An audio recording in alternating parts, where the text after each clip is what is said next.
Eh bien, bonsoir à toutes et à tous. Merci d'être avec nous pour cette soirée qui est consacrée, vous le savez, à la cognition.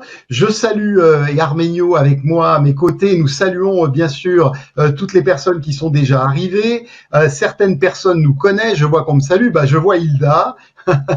je vois Je vois Thierry, je vois Pascal, voilà, merci et d'autres personnes qui sont déjà là. Il est 20h30, on a démarré un petit peu plus tôt que la dernière fois. Je pense que nous allons passer une excellente soirée avec Arménio et puis avec ce sujet consacré à la cognition. Et vous allez, je pense, de toute façon apprendre énormément de choses ce soir. On va attendre un petit peu que tout le monde nous rejoigne tranquillement, puisqu'il est juste 20h30. On va vous laisser quelques minutes. Donc ce soir, on va passer une soirée, je pense, assez exceptionnelle. Donc on va faire un petit exposé pour bien expliquer que vous sachiez bien ce que c'est l'attention, qu'est-ce que c'est que la concentration, même si on en a des notions, qu'en disent les scientifiques aujourd'hui, avec l'apport des neurosciences, avec l'apport de l'imagerie de résonance cérébrale. On a la chance aujourd'hui de pouvoir bénéficier de cadeaux supplémentaires grâce à tout ce qui est possible de voir au niveau des zones du cerveau. Donc bonsoir à tous de Paris, bonjour Daniel, mais moi je suis à Paris et Arménio est à Annecy, donc voilà, on n'est pas loin l'un de l'autre quand même, en tout cas sur l'image. Donc on va voir tout ça. Ensuite, je vous donnerai des informations très intéressantes sur le cerveau, sur ce qu'on a découvert, notamment avec tout ce qui concerne les problèmes divers et variés, quel que soit le nom de l'inconfort rencontré par les personnes. On verra aussi comment ça joue sur le cerveau des jeunes. Ensuite, un petit peu plus tard, on parlera aussi de la méditation et des effets aujourd'hui reconnus scientifiquement sur le cerveau. Et puis un petit peu plus tard, voilà aussi Arménio interviendra à plusieurs reprises pendant l'exposé. Et puis nous verrons ce soir quelle est la solution extrêmement intéressante qu'on peut vous apporter et dont je suis moi-même utilisateur et je vais parler à la fois en tant qu'utilisateur, bien évidemment, de tout ça. On va encore attendre quelques instants pour que tout le monde nous rejoigne de manière à ce que chacun soit là. On laisse toujours 5 petites minutes pour que chacun puisse arriver tranquillement. Et ce que je propose, Arménio, pendant ce temps-là, je vais terminer simplement en me présentant, donc pour les personnes qui ne me connaissent pas, et puis après Arménio va se présenter, comme ça laissera à tout le monde le temps d'arriver. Donc moi je suis Manuel Sperling, je suis chercheur, j'aime bien m'intituler chercheur en harmonie de la conscience depuis 35 ans. Et en fait, avec mon épouse Corinne, puisque nous travaillons ensemble, nous nous intéressons énormément à l'intelligence cellulaire et je crois qu'on partage ça avec Arménio, c'est qu'en fait l'intelligence cellulaire est vraiment à la capacité de nous permettre de nous reconstruire, de faire des retrouvailles avec nous-mêmes et donc toutes les méthodes que j'ai développées à travers mon activité de cabinet, de formation, naturo-quantique, M2P, champ informationnel, est basée sur le fait que on a la capacité de pouvoir stimuler, mettre en avant l'intelligence cellulaire. Donc c'est un petit peu ça, j'allais dire, mon fer de lance. Voilà. Et donc c'est pour ça que j'interviens ce soir, compte tenu de ce dont on va parler, qui va vraiment dans la direction qui me passionne. Alors Arménio, j'ai été très bavard, c'était pour accueillir tout le monde. Je te laisse la parole pour te présenter tranquillement. Bon, je pense que dans le côté bavard, d'abord bonsoir à tous. Dans le côté bavard, je suis pas certain que tu sois capable de me battre parce que j'ai la réputation dans mon entourage d'être quelqu'un d'un petit peu bavard. Donc je me présente, je m'appelle Arménio d'Acosta. Je suis là en tant que responsable d'Alpha Relaxation qui depuis maintenant une dizaine d'années est leader de la distribution de technologies toutes liées au bien-être et essentiellement à la stimulation cérébrale et à l'hypnostimulation. Voilà. Et certes, aujourd'hui, Manuel est un utilisateur récent. Ça fait quoi? Ça fait 3 mois. Oui, c'est ça. C'est 3 mois. Moi, ça fait maintenant plus de 20 ans. Il y a une vingtaine d'années, j'ai connu l'ancêtre de cet outil dans une autre type d'utilisation parce que j'étais j'étais en burn-out, je faisais une dépression très grave et c'est à cette époque que j'ai découvert l'hypnostimulation par mon médecin qui m'a fait découvrir à la fois l'hypnose et ses technologies. Et j'ai commencé un peu comme Manuel en tant qu'utilisateur et puis au bout de quelques années, j'en suis devenu le promoteur et voilà, et ça a changé le cours de ma vie et on peut dire aujourd'hui que je suis un homme heureux parce que je suis un homme passionné et je peux vivre de ma passion et je pense que ça c'est un des plus grands privilèges que je pouvais désirer sur terre. Voilà. Et je pense qu'on va passer une bonne soirée. Merci à tout le monde de nous consacrer un peu du temps, c'est précieux. Le temps est si précieux que voilà.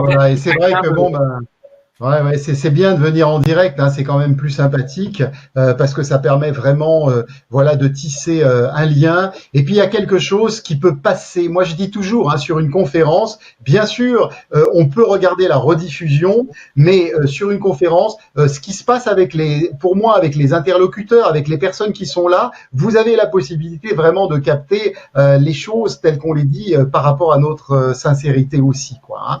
Donc, il est juste 20h35, donc je pense que d'autres personnes vont nous rejoindre progressivement, hein, puisqu'il y avait beaucoup d'inscrits normalement pour ce soir. Et ce qu'on va faire, on va commencer tranquillement. Je vais amener les diapositives. Nous, ce qu'on va faire, je vais vous présenter en fait l'aspect plus technique concernant le cerveau. Arménio n'hésitera pas bien sûr à intervenir au fur et à mesure, et il aura vraiment une part importante à un moment donné de la présentation. Et puis aussi, donc, ce qui est important ce soir que je n'ai pas dit, c'est qu'on va aussi présenter des cas. C'est-à-dire que ce soir, Arménio vous parlera de personnes qu'il a pu aider justement au niveau de la cognition, parce que ça, c'est quand même quelque chose qui vous intéresse. Il a expliqué qu'il a quand même une expérience bien plus large que moi. Donc, vous verrez si certains cas peuvent vous parler par rapport en fait à des personnes que vous connaissez ou vous-même. Et puis après, bien sûr, vous aurez également la possibilité de pouvoir nous poser aussi vos questions sur votre cas personnel, sur le chat. Donc voilà, on va essayer de rester à peu près 1h15 ensemble. Et puis s'il y avait vraiment des questions, on prolongera un tout petit peu, quoi. Hein. Mais voilà, vous allez en tout cas apprendre énormément de choses ce soir. On a vraiment préparé un exposé assez sympa pour vous expliquer déjà un petit peu la cognition, qu'est-ce que c'est, comment ça fonctionne et qu'est-ce qu'on peut vous apporter par ailleurs. Hein. D'accord ? Alors, on va lancer la présentation. Donc, ce qu'on va faire, je vais mettre Start. Ah oui, alors il faudrait peut-être que je me mette, pardon, je vais stopper, il faut peut-être que je me mette quand même au début. Voilà, parce que je suis pas au début. Alors, on va se mettre. Et on coupe la caméra, hein, c'est ça, hein, Manuel. Oui, et après on va couper les caméras. Je suis pas au début de la présentation, donc je vous demande juste un tout petit instant. Voilà, on y est. Start. Alors, pourquoi il veut pas venir au début? Alors, excusez-moi, on va les faire défiler. Tout ça, vous allez voir ça après. Il y a des fois des choses avec la technique. Là, je l'avais pourtant préparé à zéro. Voilà, on y est. Alors, donc là, je vais rester aussi sur le chat. Et donc, on va commencer. Donc, nous, Arménio et moi, on va couper pour que vous puissiez bien voir. On va rester en son, mais on va couper notre caméra pour que ça soit plus agréable et que ça puisse commencer. Alors, par contre, une chose, s'il vous plaît, essayez de rester avec nous parce que votre cerveau, c'est quand même quelque chose de fondamental. Donc, prenez des notes. N'hésitez pas à boire un petit peu d'eau. Attention aux sources de distraction, soyez sympa. Je vais vous parler des portables. Évitez de tripatouiller votre portable. Vous allez passer à côté d'informations, ce serait dommage. Pour éviter les coupures de son et d'image, donc coupez les logiciels de votre ordinateur. En général, les salles de conférence n'aiment pas trop qu'on fasse tourner trop de choses en même temps. Et donc, comme je vous disais tout à l'heure, on va répondre à vos questions dans le chat à la fin. Donc, pour information, pour commencer, hein, le cerveau, c'est 90 milliards de neurones. Alors, les nombres, ça nous dit pas toujours grand-chose. Par contre, avec le cerveau, on peut faire 22 fois le tour de la Terre avec les circonvolutions du cerveau. Donc, je pense que ça parle déjà de soi-même. Ce que dit, on va commencer par la concentration, puisque c'est un des thèmes de ce soir, la concentration, la mémoire, la performance. Et ce que disait Serena Williams, c'est qu'elle disait, si vous parvenez à continuer à jouer alors que quelqu'un est en train de tirer des coups de feu dans la rue, juste à côté, alors on peut parler de concentration. Vous voyez, donc c'est en fait que votre attention va rester soutenue, et pour une tenniswoman, c'est la moindre des choses. Alors, pour se concentrer, vous avez besoin de 3 piliers. Une intention. Alors, j'ai pris l'exemple de quelqu'un qui veut, par exemple, lire un livre. Vous avez l'intention de lire un livre, donc ça veut dire que vous allez vous concentrer là-dessus.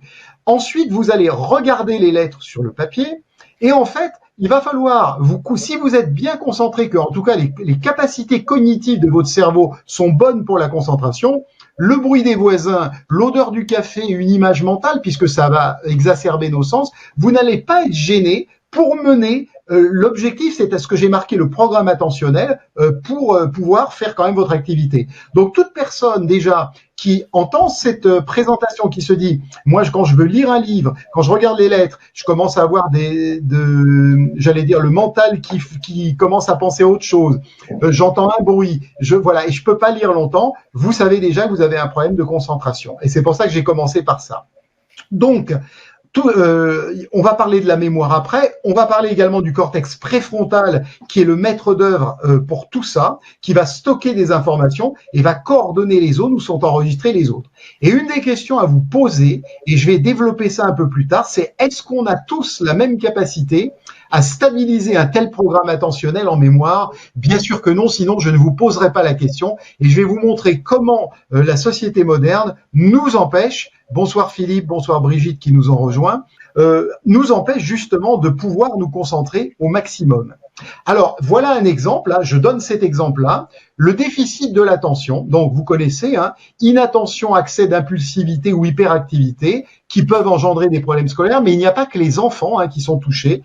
Et une chose que je vais beaucoup dire, qu'on va partager avec Arménio pendant cette conférence, c'est en fait que le volume global du cerveau, et notamment le volume de l'hippocampe, va se rétrécir chez toutes les personnes qui ont des problèmes cérébraux. Je vous montrerai ça de différentes manières. Donc en fait, on sait que chez les personnes et les enfants qui ont un déficit de l'attention, eh bien, il va y avoir en fait des structures cérébrales, un cerveau qui est plus petit, et on retrouve ça exactement la même chose dans d'autres troubles psychiatriques, en particulier le trouble dépressif majeur.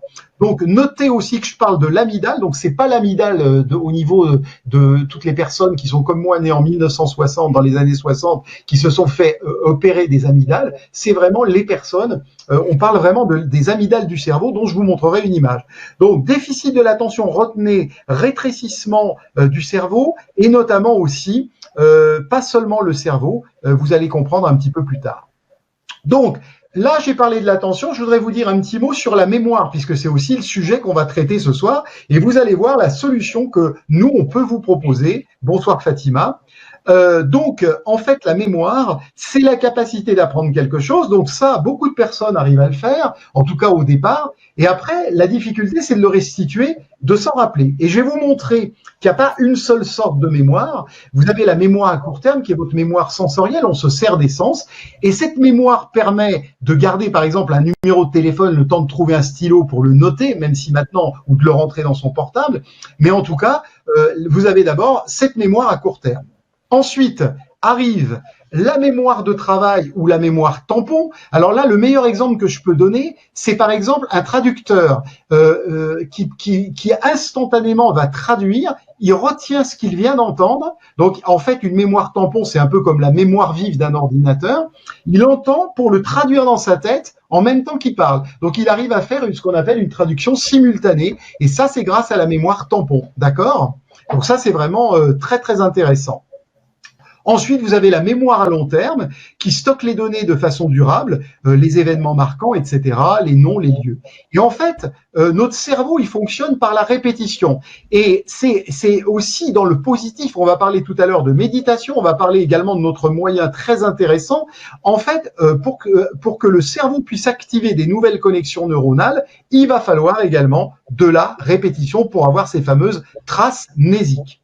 Alors, dans la mémoire à long terme, vous avez également des sous-mémoires, si vous voulez. La mémoire épisodique, c'est la première fois que, je sais pas, j'ai rencontré une fille, par exemple, pour faire beau. La mémoire lexicale, qui est la mémoire des mots, la mémoire sémantique, donc c'est les idées, les notions, etc. Et puis vous avez, par exemple, si un jour vous apprenez à faire du patin à glace, eh bien vous allez utiliser, ou de la danse, c'est le cas de Corinne, qui est ancienne danseuse, vous allez utiliser la mémoire sensorimentrice, qui est la mémoire des savoir-faire, et c'est celle qui vous permet d'apprendre les procédures, hein, tout simplement. Alors, on parle aussi de mémoire implicite, et il faut savoir simplement que c'est des mots, je vais pas développer ça ce soir, mais disons que la mémoire procédurale, la sensorimotrice, elle est implicite, et que l'autre, elle est explicite. Donc, vous voyez, on a vraiment, après avoir parlé en fait de l'attention, là, on parle de la mémoire. Vous voyez, c'est vraiment très important aussi de voir à quel point la mémoire. Et en fait, quand vous stimulez votre mémoire, vous voyez, vous avez donc toutes ces, tout ça, on le sait par l'imagerie cérébrale aujourd'hui. Vous avez toutes ces sphères qui sont complètement activées justement par la mémoire. Donc, c'est vraiment extrêmement intéressant de comprendre à quel point, quand notre cerveau ne fonctionne pas bien, on a vu l'attention au début tout à l'heure, là on vient de voir la mémoire, donc c'est la deuxième zone qui va être touchée. Et là, je vais ouvrir une porte que certains de mes participants au stage connaissent, puisque je vois qu'il y en a quelques-uns sur la ligne. C'est en fait le thalamus. Alors, le thalamus, que vous voyez ici en fait en bleu, le thalamus, on peut le comparer en fait à un standard téléphonique, c'est pour ça que j'ai mis une image ancienne en dessous. Son rôle, c'est de traiter tous les stimuli que vous recevez, c'est-à-dire les stimuli auditifs, visuels, etc. Et en fait, le problème du thalamus, c'est que sa difficulté, c'est de traiter l'information reçue et qu'il doit la diriger vers le bon département. Sinon, ben, c'est comme la standardiste, si elle mettait ses fiches à l'envers, eh bien, au lieu de tomber sur Arménio, elle va tomber sur Manuel ou sur Corinne, et là, il y aura un problème. Et aujourd'hui, mesdames, messieurs, chers amis, le problème, c'est le thalamus, puisque on est surbombardé d'informations sensorielles. Il a de plus en plus de mal parce que le problème de l'information, c'est le traitement de l'information, le traitement des données, de ce qu'on appelle les inputs sensoriels. Et en fait, le thalamus va avoir du mal à traiter ces informations. Et c'est pour ça que vous parlez à des gens, ils ne vous écoutent pas, ils ne vous entendent pas, parce qu'ils ont eu tellement de stimuli qu'aujourd'hui, ils sont plus capables de porter attention à quelque chose. Et j'espère que c'est pas votre cas ce soir, chers amis. Et là arrive la nomophobie. Je me demande là sur la ligne qui connaît la nomophobie. C'est une contraction de nomobile phone phobia. Alors rassurez-vous, je vais pas encore dire trop de mal des portables, mais ça, je veux quand même vous donner les résultats de recherche très récentes. Donc la nomophobie, c'est la peur d'être séparé de son portable, et c'est surtout les jeunes qui passent 15h11 en moyenne. Donc ça, c'est des chiffres récents. 1h41 de plus qu'en 2015. Donc plus les téléphones se perfectionnent, plus on passe de temps. Et ce qui m'intéresse de vous dire dans le cadre de cette soirée, c'est qu'il y a un lien qui est fait aujourd'hui entre l'exposition quotidienne aux écrans et la baisse régulière des résultats scolaires. À partir de 30 minutes d'exposition, les notes vont chuter, et une fois le palier de 4 heures par jour dépassé, la baisse va être exponentielle. Donc là, on parle des enfants, des ados, mais il n'y a pas que, hein, il y a plein d'adultes. Moi qui prends pas régulièrement le métro, j'étais très étonné l'autre jour de voir que les gens ne discutent qu'avec leur portable. C'est assez incroyable. Donc, pourquoi je parle de ça ce soir ? Pas pour diaboliser encore une fois les écrans, c'est simplement pour dire que ça joue au niveau de notre cognition. Alors voilà, une étude suisse de juillet 2018 décrit les effets néfastes des smartphones sur les capacités cérébrales des jeunes.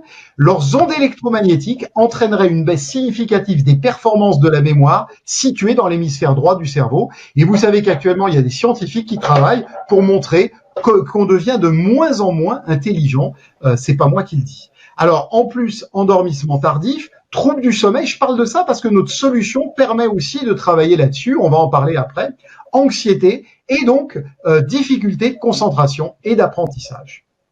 Alors là maintenant, j'ai ouvert la porte tout à l'heure du thalamus, je voudrais ouvrir une porte sur l'hippocampe, l'amygdale et le cortex préfrontal, parce que là, vous allez vraiment comprendre où se situe votre intelligence. Pour faire simple, avant qu'on lise ensemble, là, vous avez ici l'hippocampe que vous voyez là dans le cerveau, et juste au bout, vous voyez, vous avez l'amygdale qui joue sur la valence émotionnelle. Eh bien, chers amis, votre intelligence se trouve dans le préfrontal, le cortex préfrontal, on montrera une image tout à l'heure, mais vous l'avez là aussi, et en fait, vos réflexes du cerveau reptilien et du cerveau limbique, c'est-à-dire les réflexes émotionnels qui nous rendent moins intelligents puisqu'on répond à des impulsions, c'est l'hippocampe et l'amygdale. Mais ça avait un rôle pour l'homme préhistorique et la femme préhistorique, c'était de nous informer des dangers de notre environnement.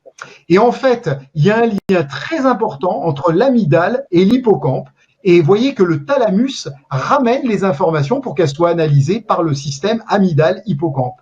Et donc le but, c'est que si vous avez été, j'allais dire, en danger à cause d'une bête sauvage, il fallait stocker les informations émotionnelles pour pouvoir déguerpir au plus vite. Et ça servait à ça. Mais aujourd'hui, on court plus, on fuit plus. Par contre, on se prostre dans certaines entreprises, dans certains postes, parce qu'on ne sait plus comment s'en sortir. Et donc, le problème qu'on a au niveau du cerveau, c'est la surstimulation. Et en fait, le fait que compte tenu de tous les stress auxquels on est exposé, toutes les émotions, c'est l'hippocampe et l'amygdale qui fonctionnent en premier lieu.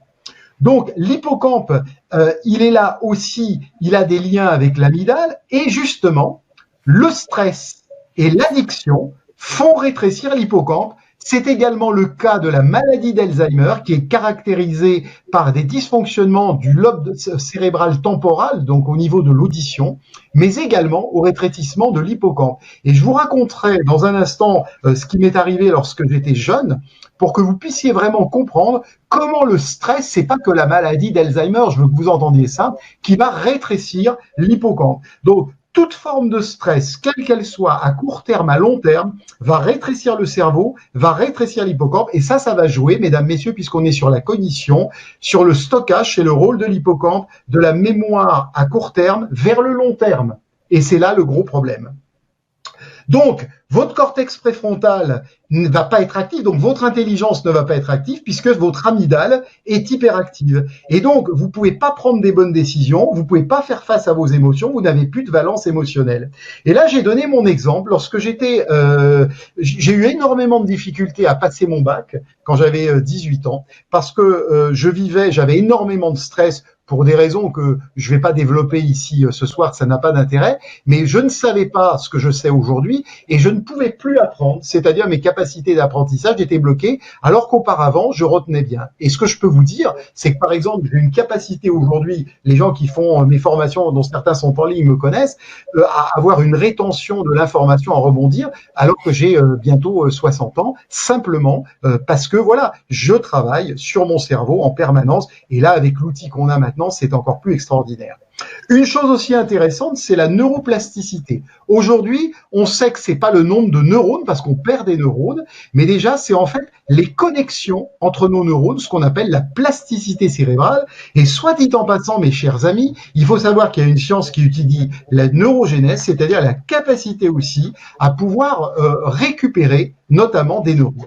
Et là, j'arrive au cortex préfrontal qui est connecté à l'ensemble du cerveau et notamment pourquoi le cortex préfrontal est intelligent, parce qu'il est relié, on va l'expliquer dans quelques instants, à l'inconscient et c'est celui que les moines vont utiliser lorsqu'ils sont en état de méditation. Et on sait que, puisque ce soir, notre thème de soirée, c'est aussi la résolution de problèmes et la créativité, et j'y arrive, hein, c'est un des thèmes que je vous avais promis d'évoquer ce soir, c'est que le préfrontal, il est principalement inconscient, et donc il va prendre la place, si on est en état de méditation, si on est en état il va prendre la place du cerveau émotionnel. Je t'en prie, Arménie. Non, c'est une erreur, c'est une erreur de ma part. D'accord. Donc, tout va bien. Voilà. Donc en fait, le préfrontal en fait va couper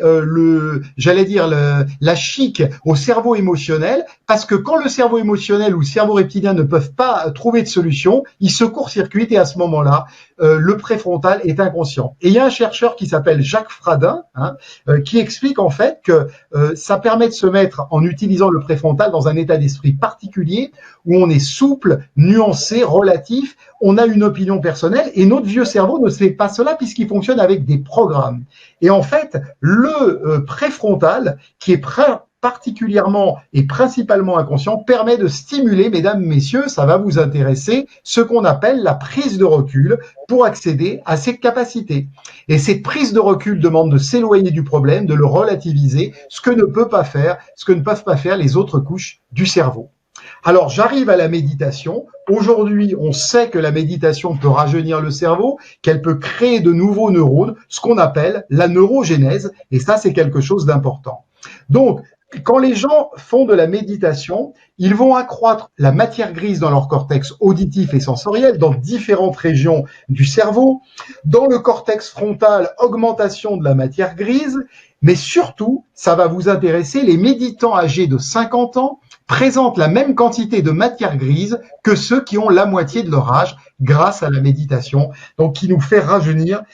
N'ayons plus de doute. Donc, ça nous aide à avoir un cerveau plus jeune, à développer, je l'ai dit, la neurogénèse. Et je parlais du rétrécissement du cerveau, je parlais du rétrécissement de l'hippocampe. Eh ben, on va pouvoir ramener un épaississement dans plusieurs régions du cerveau, notamment dans l'hippocampe gauche, qui est impliqué dans l'apprentissage, la mémoire et la régulation émotionnelle, comme je l'ai expliqué tout à l'heure. Donc, il y a plein de choses qui vont bouger, la jonction temporopariétale. Et là, je veux juste vous dire un mot là-dessus. La partie du tronc cérébral, ici, c'est marqué le pons, mais en fait, c'est ce qu'on appelle le pons, c'est dans le tronc cérébral à l'arrière, hein, presque au niveau du cou, entre la tête et le cou, hein, dans le tronc cérébral. Et là, mes amis, vous avez ce qu'on appelle le système réticulé activateur, je l'ai pas marqué, qui est votre Google. Quand vous googlisez sur Internet, vous avez dans votre cerveau un Google qui se trouve dans le pons. C'est là où se trouve ce qu'on appelle votre système réticulo-activateur. Et donc, quand on médite, eh ben, on va pouvoir trouver des solutions originales et c'est ça tout l'intérêt. Et du coup, ben, on va court-circuiter l'amygdale qui est associée à la peur, l'anxiété, la douleur et l'agressivité. Voilà comment ça se passe. Alors maintenant, si on ne médite pas, on a la possibilité, avec le système qu'on va vous présenter, et je vais laisser la parole à Arménio dans un instant, quelque chose qui a été une découverte, qui est le Casina Plus, qui est un appareil extraordinaire qui contient des programmes. Et en fait, moi, ce qui me plaît dans le Casina, on est entouré tous de personnes qui ne font pas de méditation, qui n'auront jamais cette pratique, à qui quand on dit de faire 10 minutes de cohérence cardiaque, ils les feront pas. Par contre, s'allonger avec quelque chose et recevoir alors que ça va nous faire du bien, ça les intéresse. Et donc, le Casina Plus, c'est pas seulement les effets de la méditation. Et là, je veux vraiment expliquer parce que je vois Croco est en ligne. On l'a peut-être mal expliqué sur la dernière conférence. Parce que vous allez avoir un lâcher-prise de méditation, mais moi, ce qui m'intéresse énormément aussi, je viens de vous expliquer que pour être intelligent, il faut avoir accès au préfrontal, donc à l'inconscient. C'est le mécanisme unique, c'est le ralentissement de la prise de contrôle de l'inconscient sur le conscient. Est-ce que tu veux rebondir là-dessus, Arménio ? Bon, moi je te suis à la trace. Je te suivais vraiment.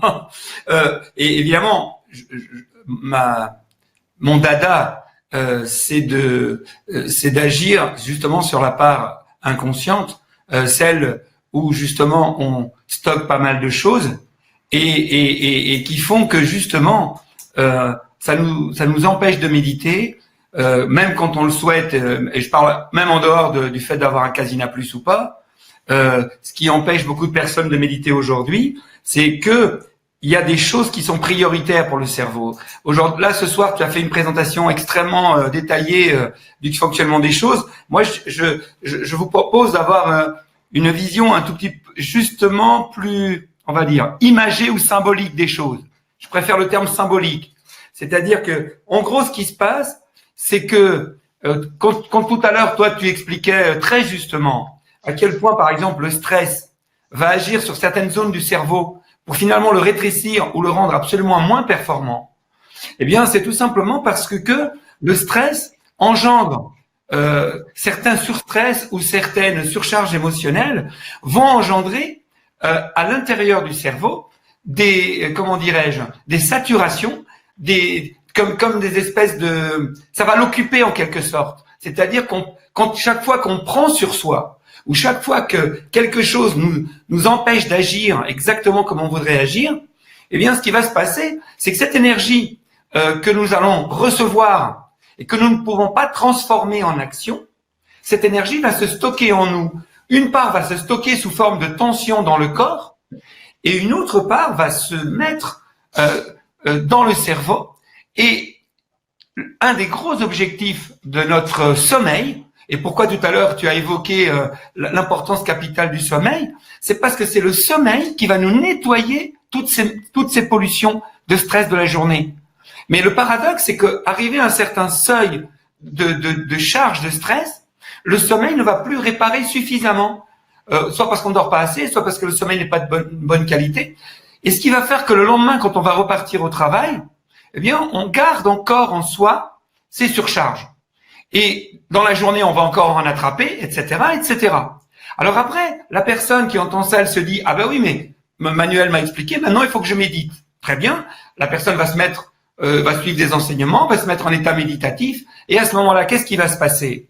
Il va se passer que symboliquement, notre inconscient, que ce soit par le préfrontal, que ça vienne du thalamus, que ça vienne d'ailleurs, peu importe d'où ça vient, ce qui est sûr, c'est qu'à un moment donné, en général, c'est notre mental qui va le traduire à l'intérieur de notre cerveau sous forme d'images ou de pensées, et qui vont nous dire, quand on va vouloir commencer à méditer, qui vont nous dire, ah oui, mais il y a ce truc-là qu'il faut gérer, et ce truc-là qui est arrivé, pourquoi tu lui as pas tapé dessus? Pourquoi t'as pas répondu ci? Pourquoi t'as pas répondu ça? Et t'aurais dû faire ci? Et demain, si on faisait ça, etc., etc.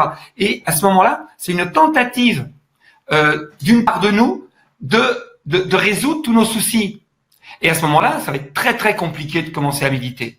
Alors que pourtant, la méditation serait la solution. Mais quand elle arrive, quand on veut commencer à méditer, alors qu'on est déjà un peu encombré, qu'on dort pas bien, etc., là, ça devient très très difficile. Et c'est l'un des intérêts du Kasina, justement. Bon, on en parlera un peu plus tout à l'heure, mais un des gros intérêts, c'est grâce à un outil très facile à utiliser et très simple, de pouvoir nettoyer. Après, on parlera du côté stimulation des choses, hein, mais déjà, avant même de créer de nouveaux neurones, avant même de mettre notre cerveau en stimulation, eh bien, la première des choses, c'est de le nettoyer. Ça, je voudrais insister ce soir lourdement là-dessus, parce que quand notre cerveau est encombré par des surstress ou des surcharges émotionnelles, il n'a pas déjà ses capacités de base. Parce que là, ce soir, on voudrait améliorer. Mais avant de vouloir améliorer, ça serait déjà bien de retrouver nos capacités d'origine. Je sais pas si je te parle, je voudrais pas être trop long non plus, Manuel. Donc, non, mais tout à fait. Exactement. Alors mais tout à fait. Et d'autant plus que non seulement il y a le souci sur les capacités d'origine, comme tu viens de le dire, plus les capacités d'origine qui sont très éprouvées par le monde dans lequel on vit. Donc on rajoute une couche, quoi. On en rajoute une couche. Et là, la méditation, comme le sommeil, qui serait une solution, quand arrive à un certain seuil, de saturation, il y a ni l'un ni l'autre qui marche. Et là, ça devient impossible de se concentrer sur une tâche ou sur une idée précise. Ça devient impossible de méditer. Ça devient impossible de bien dormir. Et bon, alors là, évidemment, je grossis un peu le trait, mais ces trois caractéristiques, on va les avoir des fois à petite dose, moyenne dose ou grosse dose.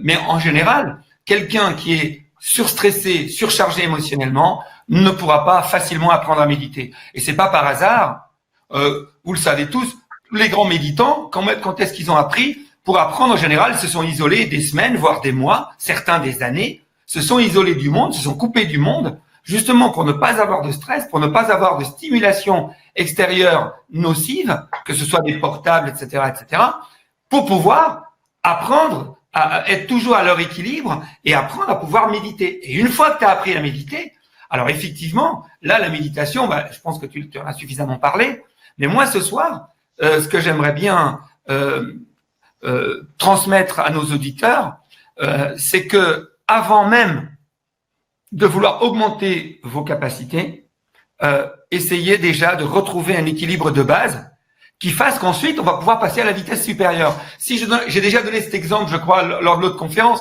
mais en gros, imaginez que nous soyons un véhicule, que notre cerveau, ce soit un véhicule, que ce soit une voiture.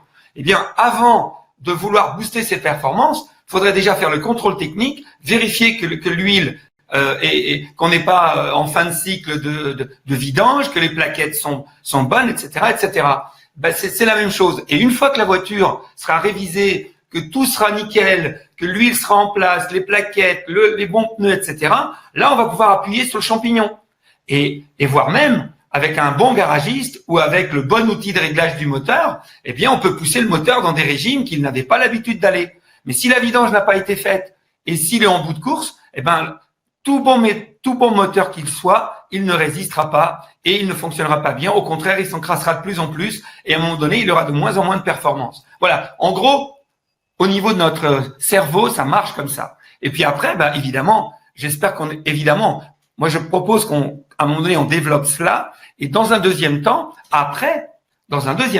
eh bien oui, il existe aujourd'hui des techniques et des technologies qui permettent de créer des nouveaux circuits dans notre cerveau, qui permettent de développer des capacités qu'en réalité nous avons sous-jacentes, qu'il faut juste soit créer, soit amplifier. Je dis créer, par exemple, pour apprendre à méditer, parce que au départ, il y a des gens qui n'ont jamais ne serait-ce qu'essayé. Mais au-delà de ça, aujourd'hui, vous savez, je pense tous, tu ne l'as pas évoqué, mais je pense que tout le monde connaît cette donnée. Aujourd'hui, on ne connaît pas quelles sont les limites de notre cerveau. On les connaît pas. On va en parler un petit peu plus loin, justement. Je voudrais pas passer sur ce que tu dois dire. Donc, en gros, après, on développera. Le Casina va agir à 2 niveaux. Après, on verra comment ça se passe. Mais en gros, il va agir sur la capacité à nettoyer ce qui nous pollue au niveau du cerveau. Et dans un deuxième temps, mais en fait, c'est la même action. Mais après, on expliquera comment. En fait, ça va créer des nouveaux circuits neuronaux. Ça va stimuler certaines de nos fonctions cognitives et de nos fonctions de réflexe, et surtout va tellement améliorer notre qualité de sommeil et notre qualité à évacuer le stress et à évacuer toutes nos contraintes émotionnelles, que du coup, même avant de le stimuler dans une logique de stimulation cérébrale, le Casina va, dans un premier temps, vous faire retrouver déjà vos capacités de base, ce qui est déjà énorme.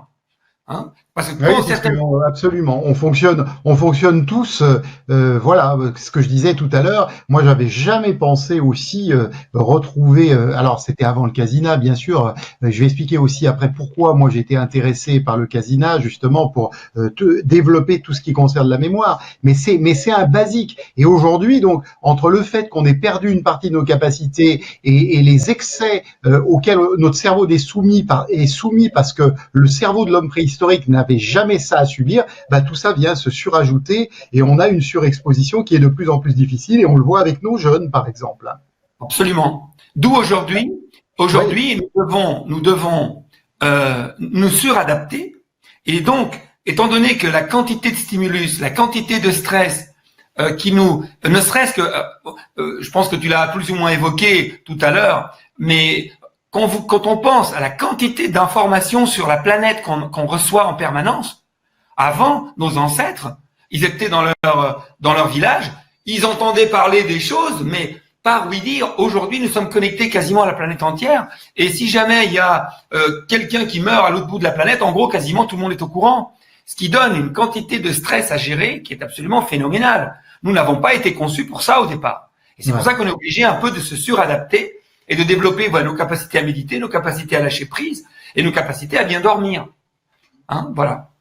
Donc peut-être un petit mot, parce que là on a la diapositive, puis je vais encore poursuivre pour vous expliquer des choses beaucoup moins connues aussi concernant la mémoire, concernant ce qu'on appelle les états de conscience modifiés, parce que c'est aussi, moi c'est un des sujets qui me passionne et qui fait que j'utilise aussi un Casina en plus de tout ce que vient de dire Armenio, parce qu'on a tous du stress au quotidien. Donc simplement peut-être, comme là j'ai mis la diapositive, peut-être expliquer un petit peu comment ça fonctionne, et notamment les battements photiques qui sont quand même, c'est vraiment le truc magique du Casina peut-être. Hein. Alors effectivement, on peut dire que le Casina en réalité est un bijou de la technologie qui permet d'intégrer, selon les programmes, une dizaine de techniques thérapeutiques ou techniques qui sont connues aujourd'hui indépendamment. Et bon, ici on va en évoquer plusieurs. Et là tu as surtout mis en avant le son binaural et les battements photiques, c'est-à-dire des fréquences visuelles. C'est-à-dire que le principe, c'est que nous allons envoyer au travers des paupières, donc il faut impérativement que nos yeux soient fermés, nous allons envoyer des stimulations, des fréquences visuelles, et ces fréquences visuelles vont venir se projeter sur nos paupières, Et derrière nos paupières, notre cerveau, il ne voit pas ce qui se passe, mais il va être obligé de construire une imagerie. Et en construisant cette imagerie qu'il n'a pas du tout l'habitude, puisque d'habitude, le cerveau, comment ça fonctionne? Quand il voit quelque chose, il peut tout de suite fabriquer une perception parce que les paupières sont ouvertes. Il est capable, avec les stimulations visuelles qu'il reçoit, de créer des images. Les images vont ensuite se matérialiser sous forme de vision intérieure. Et à ce moment-là, ah oui, Manuel est en train de vous montrer le Casina en train là vous voyez les clignotements photiques, les clignotements lumineux. Alors au passage, évidemment, il y a aussi un apport de luminothérapie. Hein. Donc je vais pas citer les 10 techniques, puisque là on va ce soir, oui, bien sûr, être très focalisé sur le côté stimulation cérébrale. Donc, ces stimulations qui vont venir se projeter sur nos paupières vont demander un travail nouveau au cerveau. Il ne sait pas faire ça. Et donc, il va chercher à trouver des solutions aux problèmes qu'on lui pose. En plus, nous, pour le piéger en permanence, on va changer les fréquences. On va changer les fréquences entre l'œil gauche et l'œil droit. Il n'a absolument pas l'habitude de ça parce que dans la réalité, il y a un œil qui domine l'autre. Et en général, les deux yeux voient à peu près la même chose, mais sous un angle différent, alors qu'ici, on va lui proposer des visualisations différentes entre l'œil droit et l'œil gauche. Du coup, il n'est plus capable de fabriquer une perception digne de ce nom. Et du coup, il fait un mélange de perceptions dans tous les sens et il va travailler intensément. Et surtout, ce qui va travailler, c'est le fait que, je parle au niveau de la lumière là, c'est que ça va relier les deux hémisphères droit et gauche. Ça va les faire communiquer intensément. Et ce qu'il faut savoir, c'est que cette communication intense entre l'hémisphère droit et l'hémisphère gauche va avoir plein d'avantages. Le premier avantage, c'est que ça nous rapproche du mécanisme de nettoyage du sommeil paradoxal, puisque dans le sommeil paradoxal, le mécanisme de nettoyage le plus puissant que nous ayons, c'est quand nous sommes en sommeil paradoxal. Eh bien, quand nous sommes en sommeil paradoxal, il y a 3 choses. Premièrement, notre mental est à l'arrêt, puisque nous dormons. Deuxièmement, nous avons nos 2 hémisphères qui sont synchronisés, c'est-à-dire qu'ils communiquent intensément. Ce qu'on appelle synchroniser, c'est dire que les 2 hémisphères droite et gauche, par l'intermédiaire du corps calleux qui les relie, vont communiquer très très puissamment. Et ça, c'est pendant le sommeil paradoxal. Et c'est aussi dans ce moment-là que vous avez des micros ou des mouvements oculaires qui se produisent.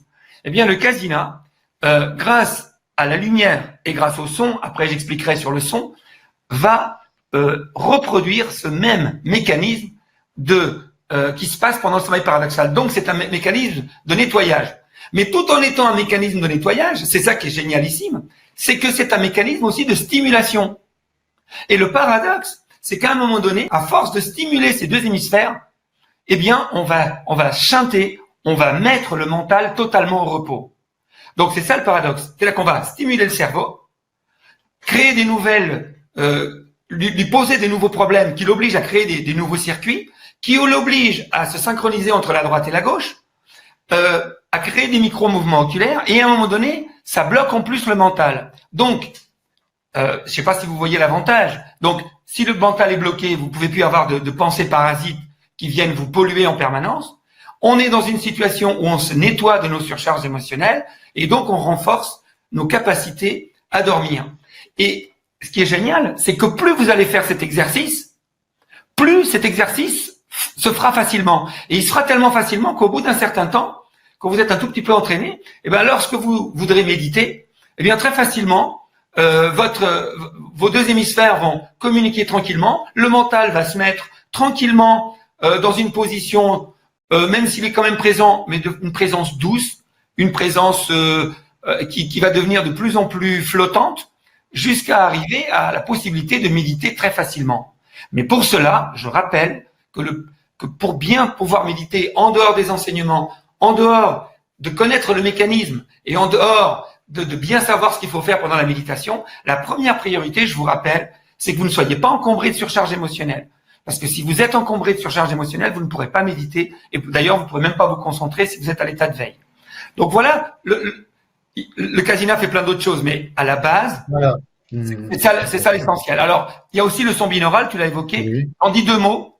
En fait, le son binaural, il provoque la même chose que la lumière, C'est le même principe, sauf que, comme on passe par l'ouïe, on envoie une fréquence différente dans l'oreille droite et l'oreille gauche, qui oblige pareil les deux hémisphères à se synchroniser, qui crée des battements, qui crée des rythmes dans le cerveau. C'est pour ça que Manuel vous a parlé d'ondes cérébrales. C'est parce que, en fonction de l'activité de notre cerveau, quand on mesure le courant électrique qui est produit par notre activité cérébrale, cette activité cérébrale va générer donc un courant électrique avec des ondes, avec une forme et une fréquence. Et plus notre cerveau est dans une position active intellectuellement, plus ces ondes cérébrales vont avoir une fréquence élevée, et plus nous sommes dans un état de détente, de méditation ou de sommeil, plus ces fréquences vont être lentes, douces et basses.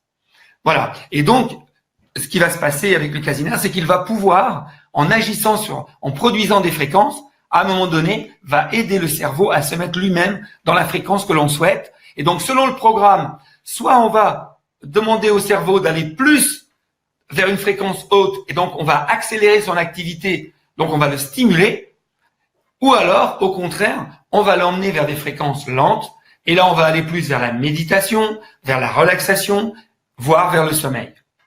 Je ne sais pas si j'étais assez clair, Manuel. Ah oui, je pense que tu as très très bien résumé, hein, et c'est très bien. Et là, justement, comme notre sujet ce soir, c'est la cognition, bah, si tu le permets, maintenant, je vais reprendre un petit peu pour poursuivre, et je voudrais aussi vous ouvrir d'autres portes par rapport à la mémoire, d'autres portes par rapport à la communication non locale, qui est moi aussi une des raisons pour lesquelles j'ai voulu utiliser un casina, notamment pour développer ce qu'on appelle les ondes gamma, qui sont vraiment les ondes de la très grande intelligence, mais surtout qui permettent de recevoir, parce qu'on a dit ce soir, résolution de problèmes et créativité. Comment ça peut exister ça? Parce que pour résoudre les problèmes et trouver de la créativité, il faut bien prendre des solutions qui sortent de l'ordinaire. C'est ce que disait, je crois, Einstein. Comment voulez-vous résoudre les problèmes si vous utilisez en permanence les mêmes solutions? Il appelait ça insanity, qui veut dire la folie en anglais. Donc, voilà aussi un des sujets qu'on va ouvrir maintenant un petit peu pour poursuivre. Et on te retrouve un petit peu plus tard, Arménio, pour poursuivre avec toi. Avec plaisir, avec plaisir. Donc là, c'est tout ce qu'on a dit, les performances, l'apprentissage, voilà, booster, tout ça, Arménio l'a bien, donc booster ou nous ralentir quand on est trop speed, développer les capacités d'apprentissage. Et là, donc, je vous ouvre une porte, mes amis, c'est par rapport à la mémoire. J'ai développé la mémoire tout à l'heure par rapport aux neurosciences, mais je ne sais pas si vous avez entendu parler de Rupert Sheldrake, qui a parlé du champ morphique, et en fait, aujourd'hui, on se pose la question, pour les gens assez avancés, si en fait, on n'aurait pas une sorte de champ autour de notre cerveau et que finalement, au même titre qu'on a des décodeurs pour regarder certaines chaînes, ou le célèbre décodeur Canal+, qui était maintenant c'est une antiquité, mais à l'époque c'était quelque chose d'avant-gardiste. Eh ben, le cerveau serait un décodeur du flux d'informations. Donc, pour pouvoir décoder, eh ben, si on est sous stress, les systèmes de décodage ne peuvent pas fonctionner. Donc, ça devient très intéressant d'ouvrir des portes de notre conscience par rapport au siège de la mémoire. Et en fait, pourquoi je vous dis ça? C'est parce qu'on sait que beaucoup de pertes de mémoire sont temporaires. Des gens qui ont une commotion cérébrale avec une amnésie, ça va pas, pour beaucoup de personnes, durer très longtemps. Et on peut pas expliquer la récupération de la mémoire avec les théories classiques, à part se dire que la personne a pu de nouveau se relier au champ mémoriel, au champ morphique. Si les souvenirs ont été détruits parce que le tissu de la mémoire a été endommagé, ils ne devraient pas revenir logiquement. Et pourtant, les souvenirs vont revenir. C'est pour ça qu'aujourd'hui, on est carrément dans ces interrogations sur le siège de la mémoire. Et donc, Sheldrake pense que le véritable siège de la mémoire, il n'y a pas que lui, se trouve dans une dimension spatiale non observable. C'est pour ça que je voudrais vous dire un petit mot sur ce qu'on appelle la réalité non locale, et on va dire un petit mot sur la glande pinéale qui est vraiment très importante. Donc, le premier à avoir parlé de tout ça, c'était Jung. Lui, il appelait pas ça le champ morphique, l'inconscient collectif, hein, bien sûr, qui nous permet de recevoir, de nous connecter à d'autres sources. Et donc là aussi, l'idée, c'est le cerveau n'agirait pas comme un moyen de stockage des informations ou de la pensée elle-même, mais serait comme un lien physique, si vous voulez, qui relie l'individu avec son champ morphique. Et là, on est en train d'ouvrir des portes pour dire, on peut se relier pour avoir des solutions à nos problèmes, des solutions créatives à quel que quelque chose qui est bien au-delà, qui serait dans notre champ. Et voilà, j'arrive à la communication non locale. Donc, la communication non locale, c'est très simple. On prend des photons de lumière, on les sépare de plusieurs kilomètres l'un de l'autre et on s'aperçoit qu'ils communiquent toujours alors qu'il n'y a plus rien qui les relie. Donc, ça veut dire pour nous, au niveau de notre cerveau, c'est qu'on peut recevoir des informations auxquelles on n'aurait pas accès si on est en cerveau limbique ou en cerveau reptilien, parce qu'on n'est pas capable d'activer la communication non locale. Et ce que vous avez envie de savoir dans un instant, chers amis, c'est comment on peut activer la communication non locale. Et moi, ça a été une des raisons, je te l'ai dit, Arménio, qui a fait que j'ai eu envie d'investir, en plus de tout ce que tu as expliqué, dont j'ai besoin comme tout le monde. Faut surtout pas minimiser ces aspects-là. Mais moi, je voulais vraiment développer encore plus ma conscience. Donc, en fait, notre esprit n'a pas de limite de temps et d'espace, c'est ce que dit Seltag. Il peut se brancher n'importe où dans le temps et dans l'espace, à condition, comme l'a expliqué Arménio, d'avoir fait la phase où on sait déjà nettoyer du stress, puisque là, je suis déjà en train d'extrapoler une phase qui est déjà après la phase de nettoyage. Mais simplement, pour bien comprendre comment ça se passe, on peut mettre son intuition en action. Pardon ? Manuel, juste un petit ajout par rapport au fait d'être encombré. C'est parce qu'il y a un moment donné, une part de nous inconsciente, quand notre cerveau est trop encombré de stress, il va se mettre dans une logique de survie. C'est ça. Quand on est dans une logique de survie, on peut pas être dans une logique de développement. On peut pas être dans une logique d'expansion. Voilà, c'est tout. Et à partir du moment où on n'est plus dans cette logique de survie, là, l'expansion, elle est illimitée. Maintenant, je continue. Voilà, mais je voulais. Mais merci. Voilà, donc merci d'avoir dit. Pardon. Je t'en prie. C'est très important de comprendre que quand on se connecte à quand le cerveau se connecte à la survie, il n'y a plus rien qui a de l'importance après. Parce que nous restons quand même. Et à un moment donné, même notre cerveau reptilien peut se connecter. Alors là, s'il se connecte,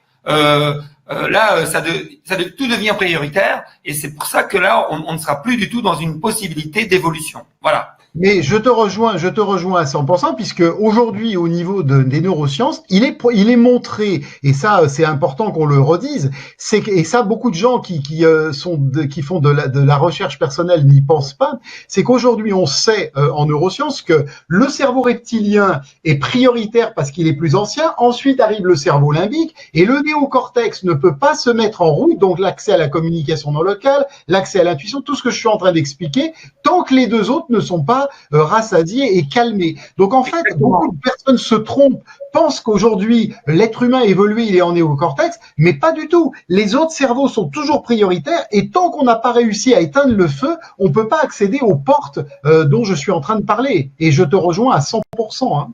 Ça, c'est vraiment fondamental. Alors qu'on a un outil fabuleux, c'est un peu comme si on avait un ordinateur qu'on ne peut pas allumer parce que on peut pas l'allumer. Et pour trouver certaines de nos solutions, il faut allumer cet ordinateur qui est le préfrontal, et c'est lui qui va nous relier à tout ça.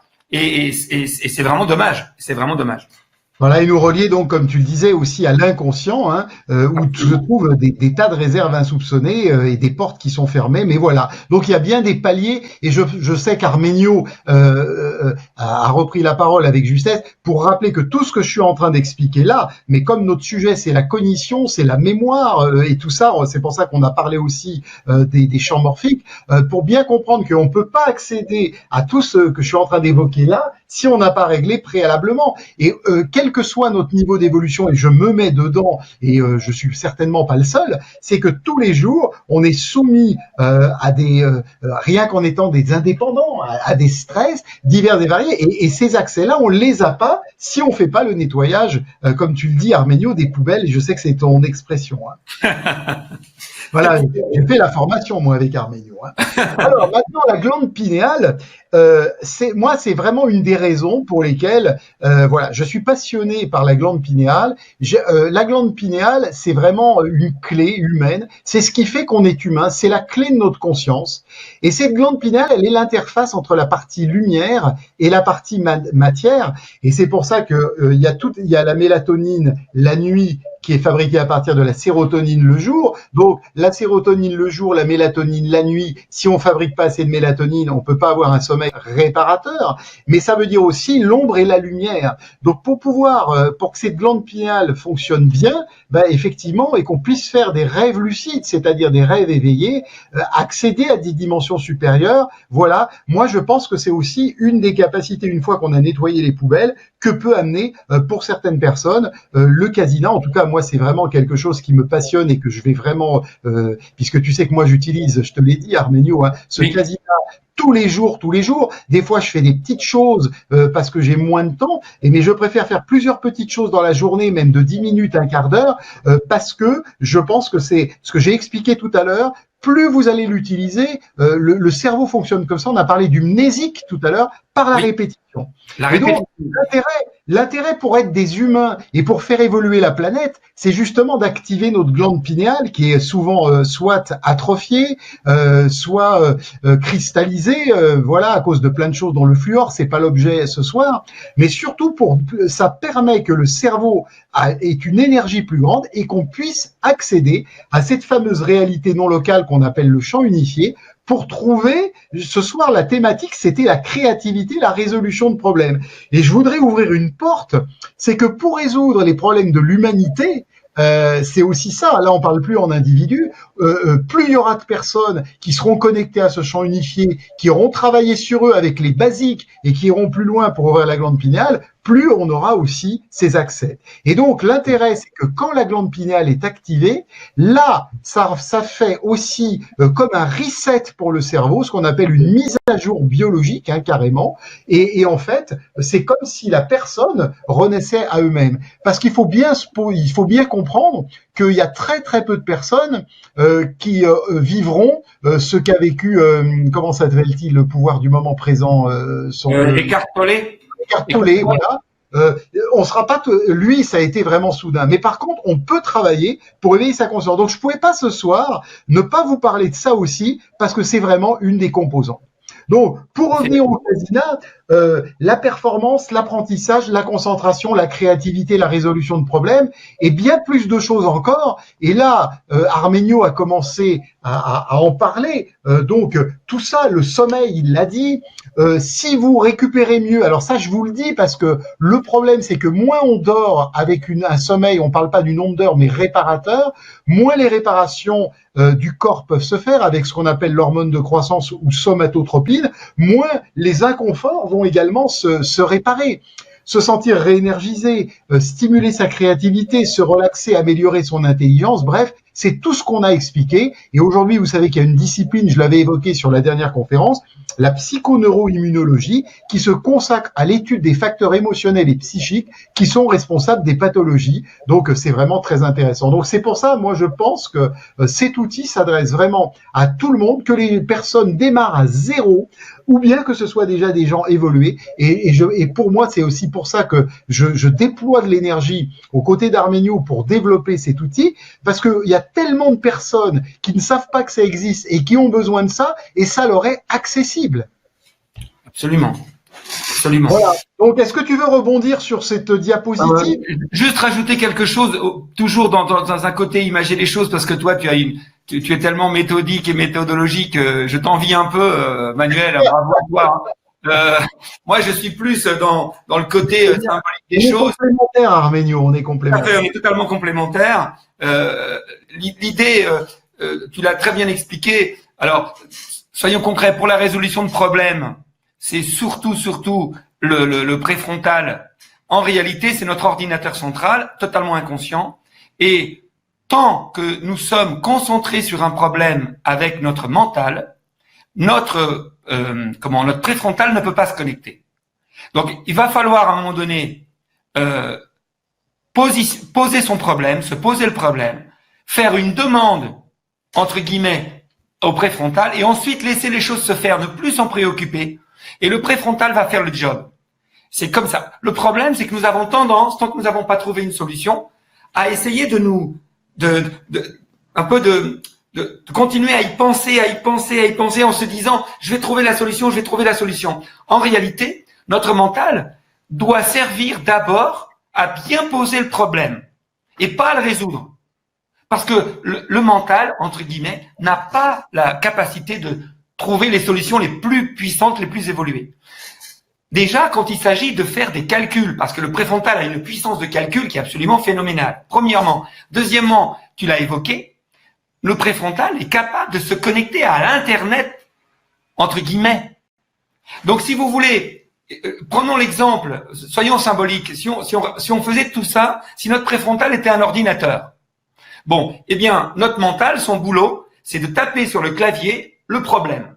Mais une fois qu'il a tapé le problème, il faut qu'il laisse l'ordinateur trouver la solution. Mais si l'ordinateur n'a pas la solution en lui, parce que par exemple il n'a pas le bon logiciel, parce qu'il n'a pas les bonnes données, etc., mais qu'il est connecté à Internet, c'est-à-dire à l'inconscient collectif, c'est-à-dire au champ morphique, etc., alors là, c'est là où on va trouver de la créativité. C'est-à-dire que si on n'a pas toutes les solutions en soi, parce qu'on n'a pas toutes les bonnes connaissances, etc., si toutes les couches basiques de notre cerveau laissent faire, lâchent prise, et laisse notre préfrontal d'une part calculer et d'autre part se connecter et aller chercher de nouvelles solutions, c'est là où vous avez des génies qui vont aller trouver des solutions incroyables. Ils les ont pas trouvées à l'intérieur d'eux.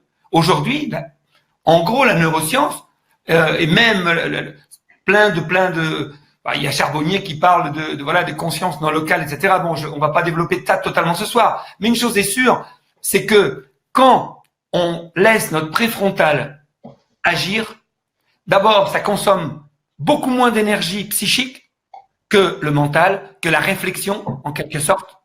Et d'une part, c'est lui, au plus on le laisse faire, au plus on est, comment dirais-je, non saturé, non pollué, non stressé, au plus il a la possibilité d'agir, et au plus, d'une part, il est capable de trouver des solutions avec déjà les données qu'on a, premièrement, et dans un deuxième niveau, pour des personnes qui ont déjà vraiment bien avancé, on va dire, qui sont restés, eh bien, il va pouvoir se connecter. Et vous savez, c'est un peu pour bien expliquer cette histoire de priorité. Dans un autre domaine, vous avez entendu parler de la pyramide de Maslow.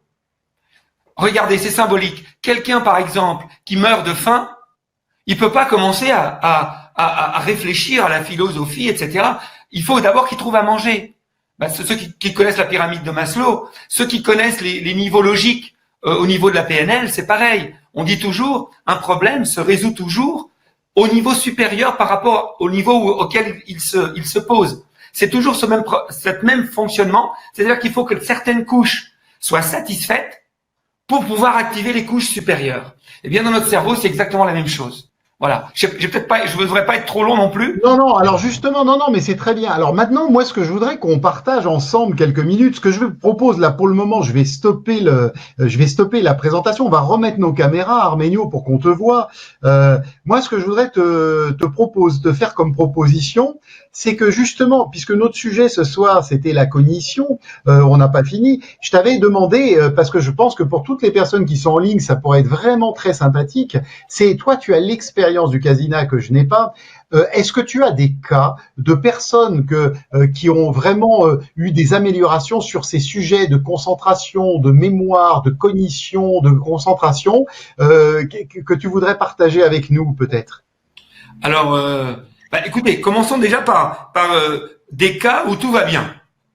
Des cas où tout va bien. Bon, je ne sais pas si leurs témoignages sont encore sur le forum, parce que comme il y a beaucoup de témoignages qui arrivent, des fois ils passent. Mais bon, j'ai en mémoire plusieurs étudiants, même des adolescents. Mais moi, un dont je me rappelle très bien était un étudiant en médecine. Et lui, sa problématique, c'était que au moment des révisions, c'est des gens qui ont énormément de, comment dirais-je, de connaissances à ingurgiter, à stocker. Ça leur demande une quantité de travail phénoménale, et souvent ils veulent passer des nuits blanches, et ils en étaient, lui en l'occurrence, il en était à prendre des amphétamines, quoi.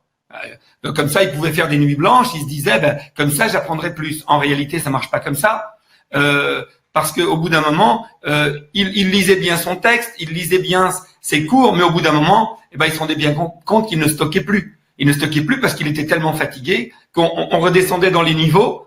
Et c'est ce qu'on expliquait tout à l'heure, et il était plus capable de mémoriser. Bien. Donc lui, au départ, pour ces personnes-là, ils ont acheté le Casina. Pourquoi? Parce que dans le monde, si vous voulez, sur la planète, ce genre d'outil est surtout documenté Par exemple, vous avez une thèse qui a été faite à la Sorbonne sur les sons binauraux, sur la cognition, etc.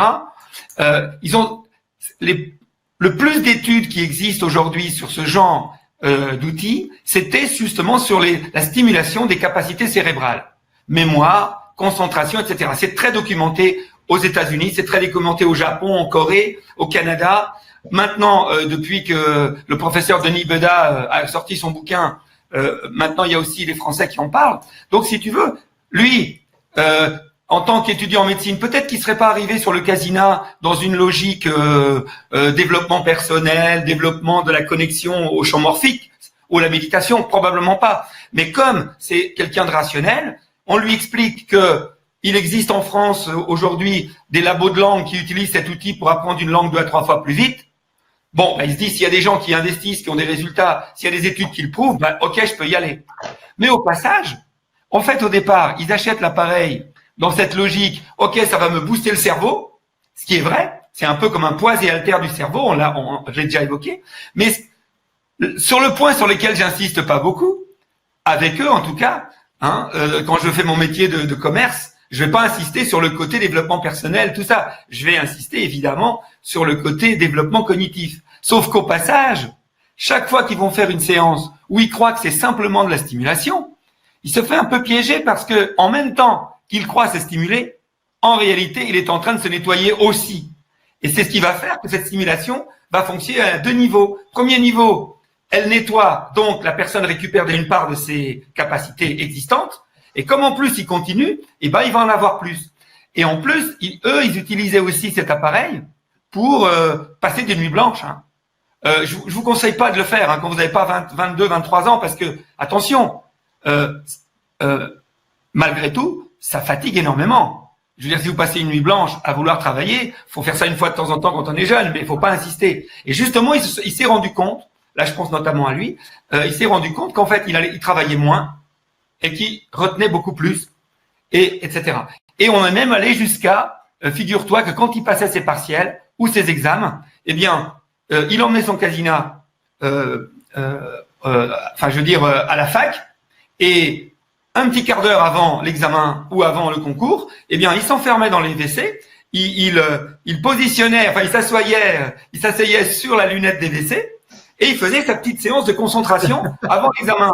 Ce qui fait que il évacuait tout le côté émotionnel, il mettait déjà son esprit en bonne position, et évidemment, il perdait pas le petit quart d'heure, 20 minutes qu'on perd en général lorsqu'on démarre un examen pour se calmer un peu, pour se centrer, etc. Voilà, ça c'est un exemple. L'exemple de quelqu'un qui n'a pas du tout acheté le Casina dans un but de développement personnel comme toi. Pas du tout. Lui, c'était vraiment un outil opérationnel, c'est rationnel, ça marche, c'est documenté, ok. Voilà. Et en général, plus tard, il découvre. Parce qu'après, il tape sur Internet et découvre. Et d'ailleurs, j'en viens à un deuxième exemple, toujours dans le côté stimulation. Alors ça, c'est un exemple que vous trouverez c'est un témoignage qui est encore présent sur notre site Internet ou sur le forum. Ils nous ont même fait une petite vidéo, une petite vidéo. Je suis pas comme toi, Manuel. Toi, t'as le talent. Moi, je suis super, Ménio, ne te tracasse pas. Bon, bref. Et donc,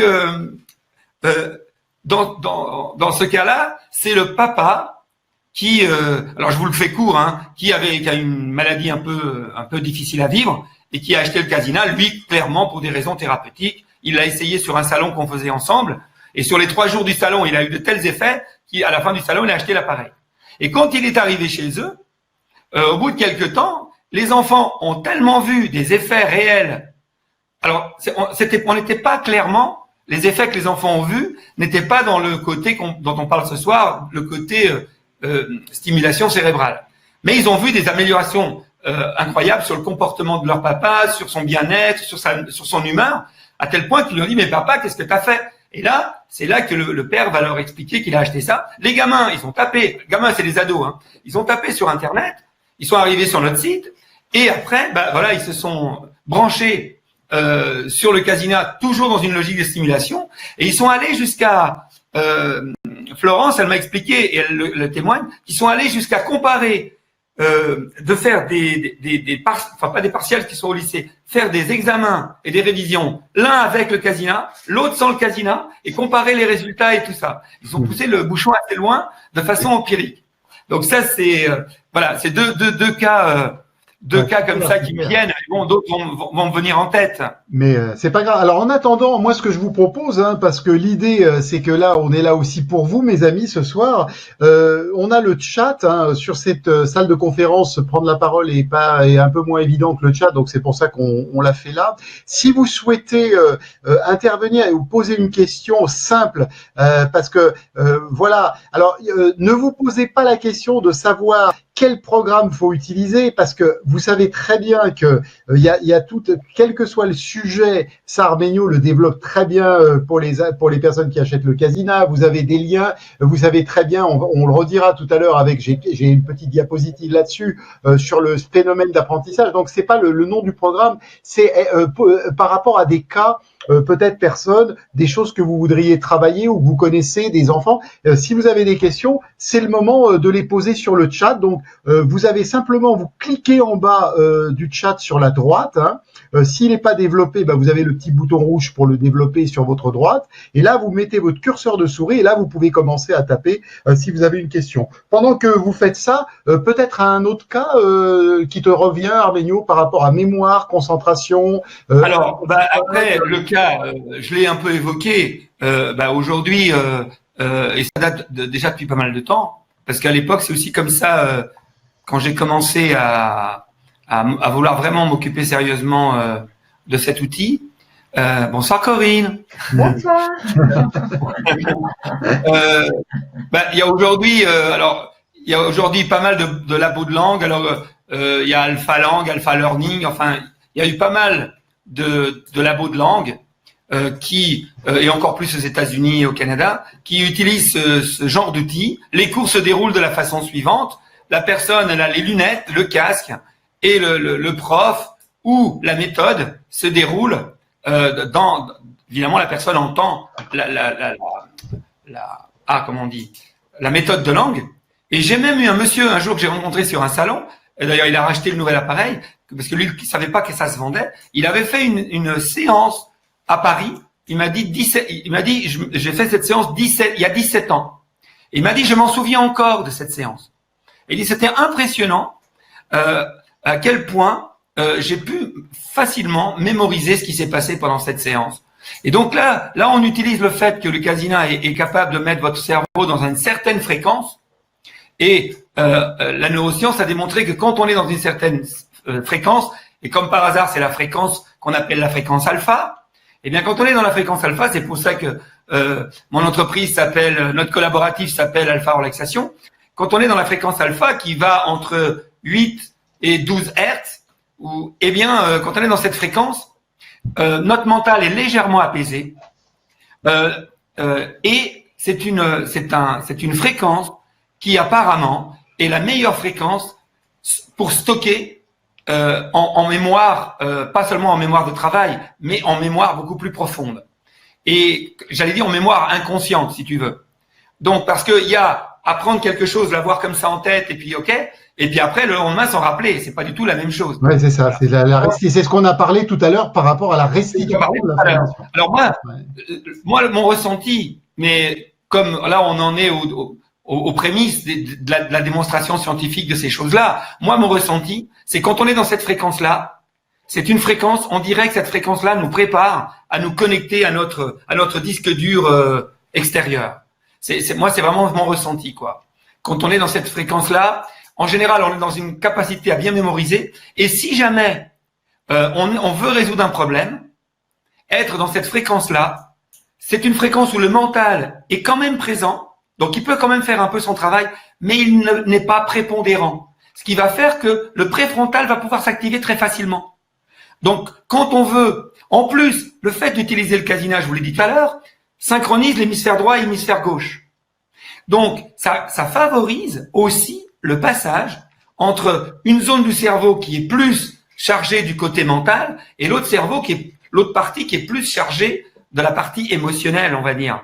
Hein, et le fait de favoriser cette communication entre les deux et de laisser le préfrontal être beaucoup plus, comment dirais-je, en capacité d'agir, est très caractéristique de la fréquence alpha. Je précise que quelqu'un qui est ultra stressé aura un mal fou à se mettre en alpha. Hein. C'est très difficile. Il faudra cette fois-ci faire des séances préparatives pour qu'ensuite, c'est là où j'ai beaucoup insisté tout à l'heure. Par exemple, imaginons ce soir, vous êtes hyper séduit parce qu'on vous raconte, et puis vous décidez d'acheter un casina parce que demain matin, vous avez un cours d'anglais, et vous vous dites, demain matin, je mets le programme apprentissage et ça va le faire.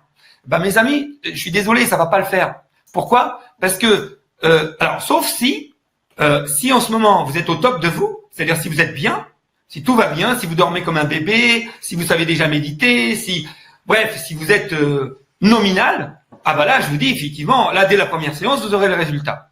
Mais si par contre, comme je vous en ai parlé tout à l'heure, votre sommeil n'est pas parfait, vous êtes un peu fatigué, voire un peu déprimé, etc., avant de sur commande à se mettre dans cette fréquence-là, il faut d'abord soigner, entre guillemets, les couches inférieures, les couches de notre cerveau qui ont besoin d'être nettoyées, qui ont besoin d'être rassurées aussi.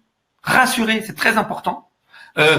Sur la sécurité, que tout va bien, parce que pour pas que notre reptilien ait peur, qu'il ne se connecte pas à la survie. Donc voilà. Donc à partir du moment où on est dans cette logique de confort, que tout va bien, là, votre cerveau va très facilement se mettre en onde alpha et donc mémoriser très facilement. C'est pour ça que déjà aujourd'hui, intuitivement, même les gens qui n'ont pas de casina, avant d'apprendre, on leur recommande de faire des respirations, on leur recommande de se mettre dans un endroit calme, etc., de se préparer au moment où ils vont apprendre. Etc., etc. Donc, je veux dire, déjà dans l'inconscient collectif, si je puis dire, on connaît déjà tout ça. Ici, le casina, c'est juste un accélérateur qui va vous permettre de faire la même chose, mais plus vite et beaucoup plus facilement. Et je donne souvent cette métaphore, Manuel. Peut-être que j'espère que je radote pas pour certains qui ont déjà écouté notre conférence, mais comme c'est une métaphore qui me parle énormément, c'est un peu la métaphore du vélo et de la marche. D'accord? Si vous voulez. Aujourd'hui, ça fait longtemps que vous vivez, vous n'avez pas besoin du casina. Comme pendant longtemps, on a marché et on n'avait pas besoin d'un vélo. Et puis un jour, on s'est aperçu qu'avec un vélo, en mettant la même énergie, on pouvait aller beaucoup plus vite ou plus loin. On pouvait faire des choses qu'on ne faisait pas avec la marche. Ça remplace pas la marche. Ça veut pas dire que la marche c'est pas bien. Ça veut pas dire qu'il y a que le vélo qui est bien. Ça veut dire que on a un outil supplémentaire. C'est-à-dire que moi, quand je grimpe la Tournette, qui est la montagne qui domine le lac d'Annecy, à 2400 mètres, j'y vais à pied, parce qu'en vélo, c'est compliqué. Mais par contre, pour faire le tour du lac d'Annecy, j'utilise mon vélo. Voilà. Donc, pour en revenir à cet exemple, c'est un exemple de gens qui dépensent des sous pour acheter tout un tas d'appareils, parce qu'ils ont remarqué que les personnes qui venaient faire les séances avaient des résultats incroyables. Alors, je précise quand même que ces labos qui utilisent le casina dans cette logique-là, c'est des gens, l'idée c'est pas d'apprendre la grammaire, d'accord? L'idée c'est, pour des gens, en général c'est des cadres, qui doivent aller négocier des contrats et qui ont besoin d'acquérir des automatismes, qui ont besoin de très rapidement intégrer des automatismes. Pas forcément apprendre du nouveau vocabulaire. Souvent c'est des gens qui sont déjà, ils maîtrisent déjà des bases. Mais très vite, ils vont se mettre en immersion. Et comme ils vont être en fréquence alpha, eh bien, ils vont se connecter. Le préfrontal fonctionne, le stockage de masse fonctionne. Bref, ils sont dans des conditions optimales pour acquérir de nouvelles connaissances. Surtout pour acquérir des réflexes.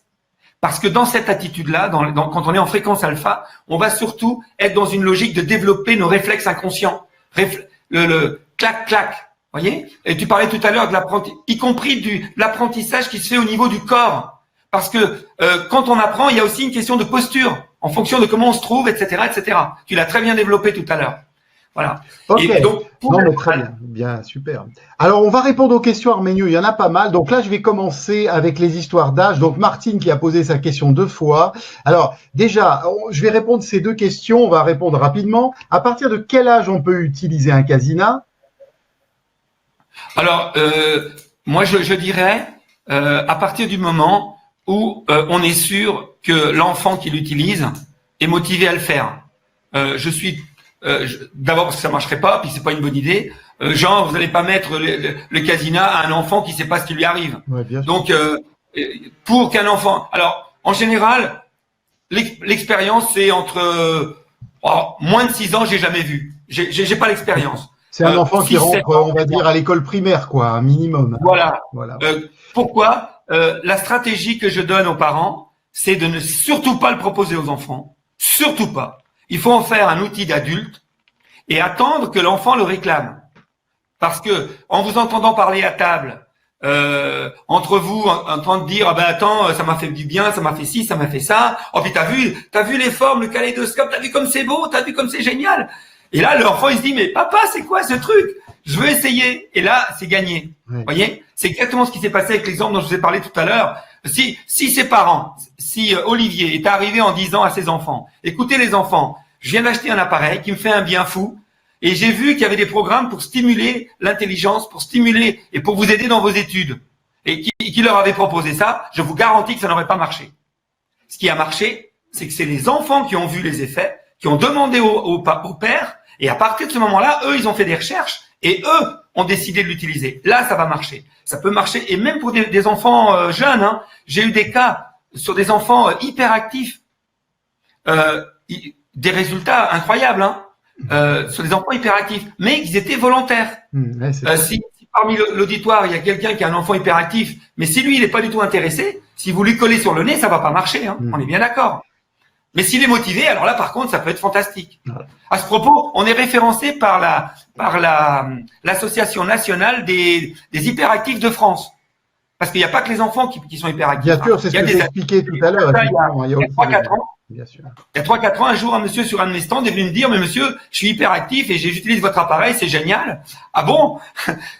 Bon, bah, très bien. Mais je savais même pas qu'il existait des hyperactifs adultes. Je savais pas. Alors, on va répondre rapidement aux questions parce que je veux pas vous retenir trop longtemps, surtout qu'on va terminer avec une offre pour les personnes qui seraient intéressées à aller plus loin. Donc, Martine, je reste sur l'âge vite fait, on répond rapidement. J'ai 70 ans, est-il encore temps? Bah, moi, je vais laisser Arménio répondre, mais bon, la réponse. Au contraire, voilà, au contraire. Ouais. Maintenant, il y a même des études en neurosciences qui sont en train de démontrer que les fréquences gamma font reculer Alzheimer. Là, pour l'instant, on est au niveau de l'étude animale, mais maintenant, le professeur Denis Beda va s'en occuper, France Alzheimer. Donc, c'est pour vous dire que c'est quelque chose qui, vu que ça, tout le monde vous dira que faire des sudoku, que faire des mots croisés, c'est formidable pour le cerveau. Eh ben, quand vous utilisez un casina, c'est puissance 15. Hein. C'est comme si vous faisiez 40 sudoku d'un coup, comme si vous faisiez 45 grilles de mots croisés, parce que les choses sont surdémultipliées par la technologie. Donc, plus on avance en âge, plus on a de chance d'avoir été un peu encombré par la vie, donc d'avoir les couches inférieures de notre cerveau un peu saturées par le stress, des mauvaises expériences, des mauvaises mémoires, et plus on sait aussi que que la neuroplasticité diminue un peu, que dans certains cas on perd quand même pas mal de neurones, et donc le fait de mettre votre cerveau en route, de remettre, de lui faire des choses qu'il n'a pas l'habitude de faire, et de façon intensive, là, je peux vous dire, c'est comme un poids et haltère du cerveau. Et là, par contre, des exemples comme ça, je peux même pas en citer un ou deux. Là, il y en a des dizaines. Vraiment, au niveau des témoignages, on peut en avoir. Bien sûr, bien sûr. Donc, vous pourrez aller, bien sûr, un peu plus tard sur le site d'Arménio, il y a plein de témoignages. Alors, il y a Philippe, ça je vais répondre parce que c'est un peu ma partie. Le système Casina a-t-il une relation avec la biorésonance, appareil home scan, etc. Non, strictement aucun. Moi, je travaille sur un autre appareil de biorésonance. Je forme des gens en biorésonance. Non, ça n'a, au contraire, c'est vraiment quelque chose de complémentaire. Et un de nos rêves avec Arménio, quand on a commencé à en parler, ça serait de pouvoir utiliser le Casina avec même la biorésonance. Mais non, ça n'a pas de rapport, c'est deux choses complémentaires mais indépendantes, donc ça on peut vraiment répondre. Daniel demande, y a-t-il des contre-indications à l'utilisation du Casina, notamment au niveau des yeux pour les personnes qui ont le glaucome ou autre maladie des yeux, Arménio? Alors, aujourd'hui, la seule contre-indication officielle, connue et reconnue, c'est l'épilepsie photosensible. Donc, si dès que vous voyez une lumière qui bouge, la télé qui bouge trop vite, vous risquez de partir en vrille, là, faut surtout pas utiliser un Casina. Alors après, pour tout ce qui est maladie, et notamment maladie des yeux. Alors, je vous rappelle, nous sommes même si on est un peu entre nous, on est quand même dans un média qui peut demain se trouver sur Internet et on est en France. Donc, il y a quand même des choses que je dois vous dire. Je ne suis pas médecin, d'accord. Donc, en l'occurrence, si vous avez une maladie des yeux, la première des choses, c'est de demander à votre ophtalmo ou à votre médecin si la lumière est positive ou négative pour vous. Alors, le problème, c'est que comme vous allez demander à votre ophtalmo, docteur, est-ce que le Casina est bon pour moi? Vous savez, c'est des lunettes avec des espèces de diodes là qui clignotent. Et si vous dites ça à votre ophtalmo, s'il connaît pas, il va se dire, ouh là là, ma petite dame ou mon brave monsieur, abstenez-vous, principe de précaution, n'y touchez pas, c'est sûr. Donc, ce que je vous invite à faire, si vous avez le moindre doute, c'est vous demander à votre ophtalmo, à votre médecin, ou en tout cas au professionnel de santé qui vous suit, vous lui dites, docteur, est-ce que si je me retrouve sur une plage, en plein midi, ou même pas sur une plage, mais moi, comme là, j'ai envie je voudrais bien y être sur une plage, donc j'évoque la plage. Alors, si je suis sur la plage en plein midi, que je ferme les yeux, et que je suis allongé sur le sable, est-ce que j'ai le droit de fermer les yeux en regardant le soleil, sans forcément avoir de lunettes de soleil? Est-ce que mes yeux risquent quelque chose? Et là, votre médecin va vous dire automatiquement que non, puisque la paupière filtre absolument tout. Bon, ça, c'est le premier point. Donc, même si le Casina envoyait des fréquences dangereuses pour l'œil, eh bien, étant donné que c'est forcément les yeux clos, vos paupières filtreraient tout ce qui se passe. Mais il se trouve qu'en plus, ce qui est envoyé, c'est la luminothérapie, c'est-à-dire qu'il n'y a pas d'ultraviolet, il n'y a pas d'infrarouge, donc aucun rayonnement négatif. Donc, logiquement, quelle que soit votre difficulté des yeux, normalement, il n'y a pas d'impact physiologique sur vos yeux.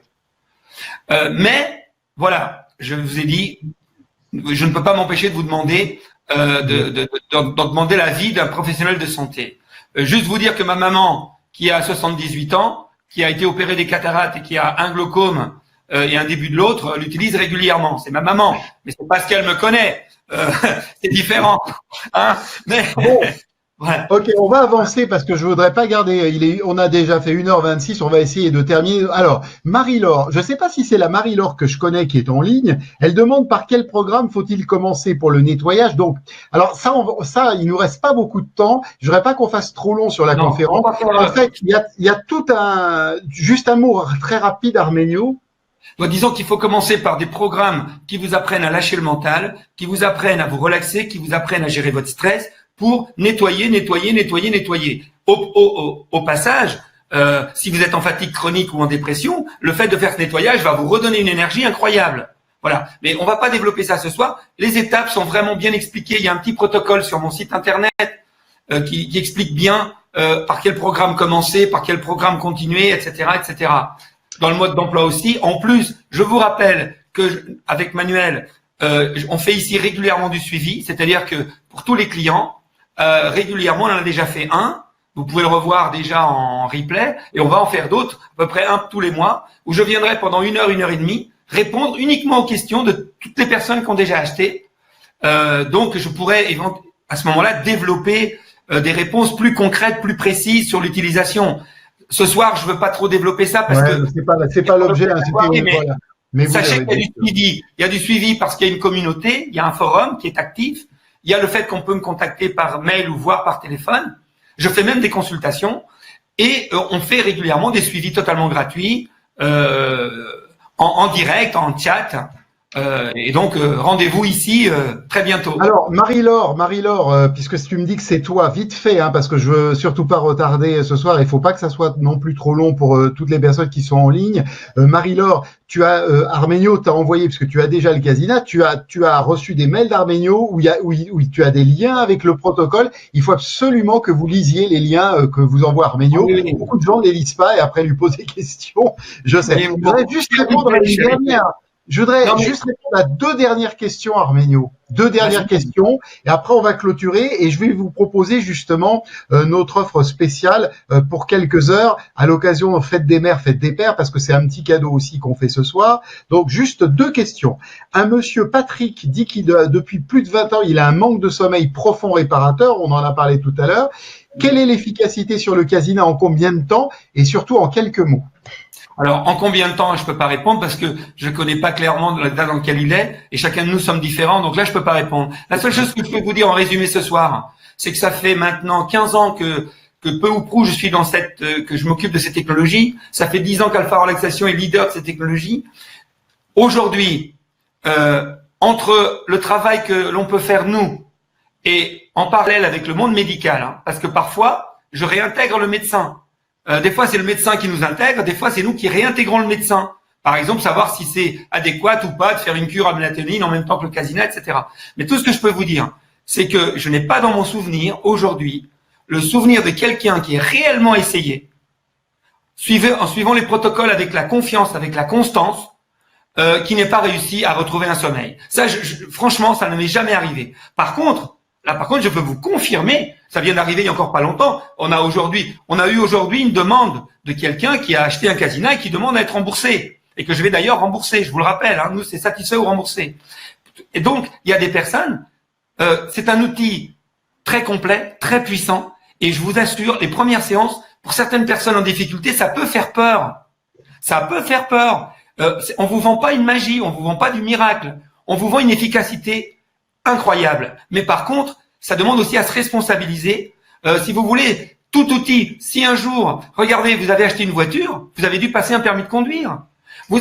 Si vous survivez au vélo, ben, le vélo, il faut quand même apprendre à monter dessus, etc., etc. Donc, à un moment donné, on peut pas, on n'est pas dans un monde pasteurien où il y a un microbe, on met une molécule, ça tue le microbe et tout va bien. Ça, c'est pour les problématiques qu'on a évoquées ce soir, ça marche pas. C'est une rééducation.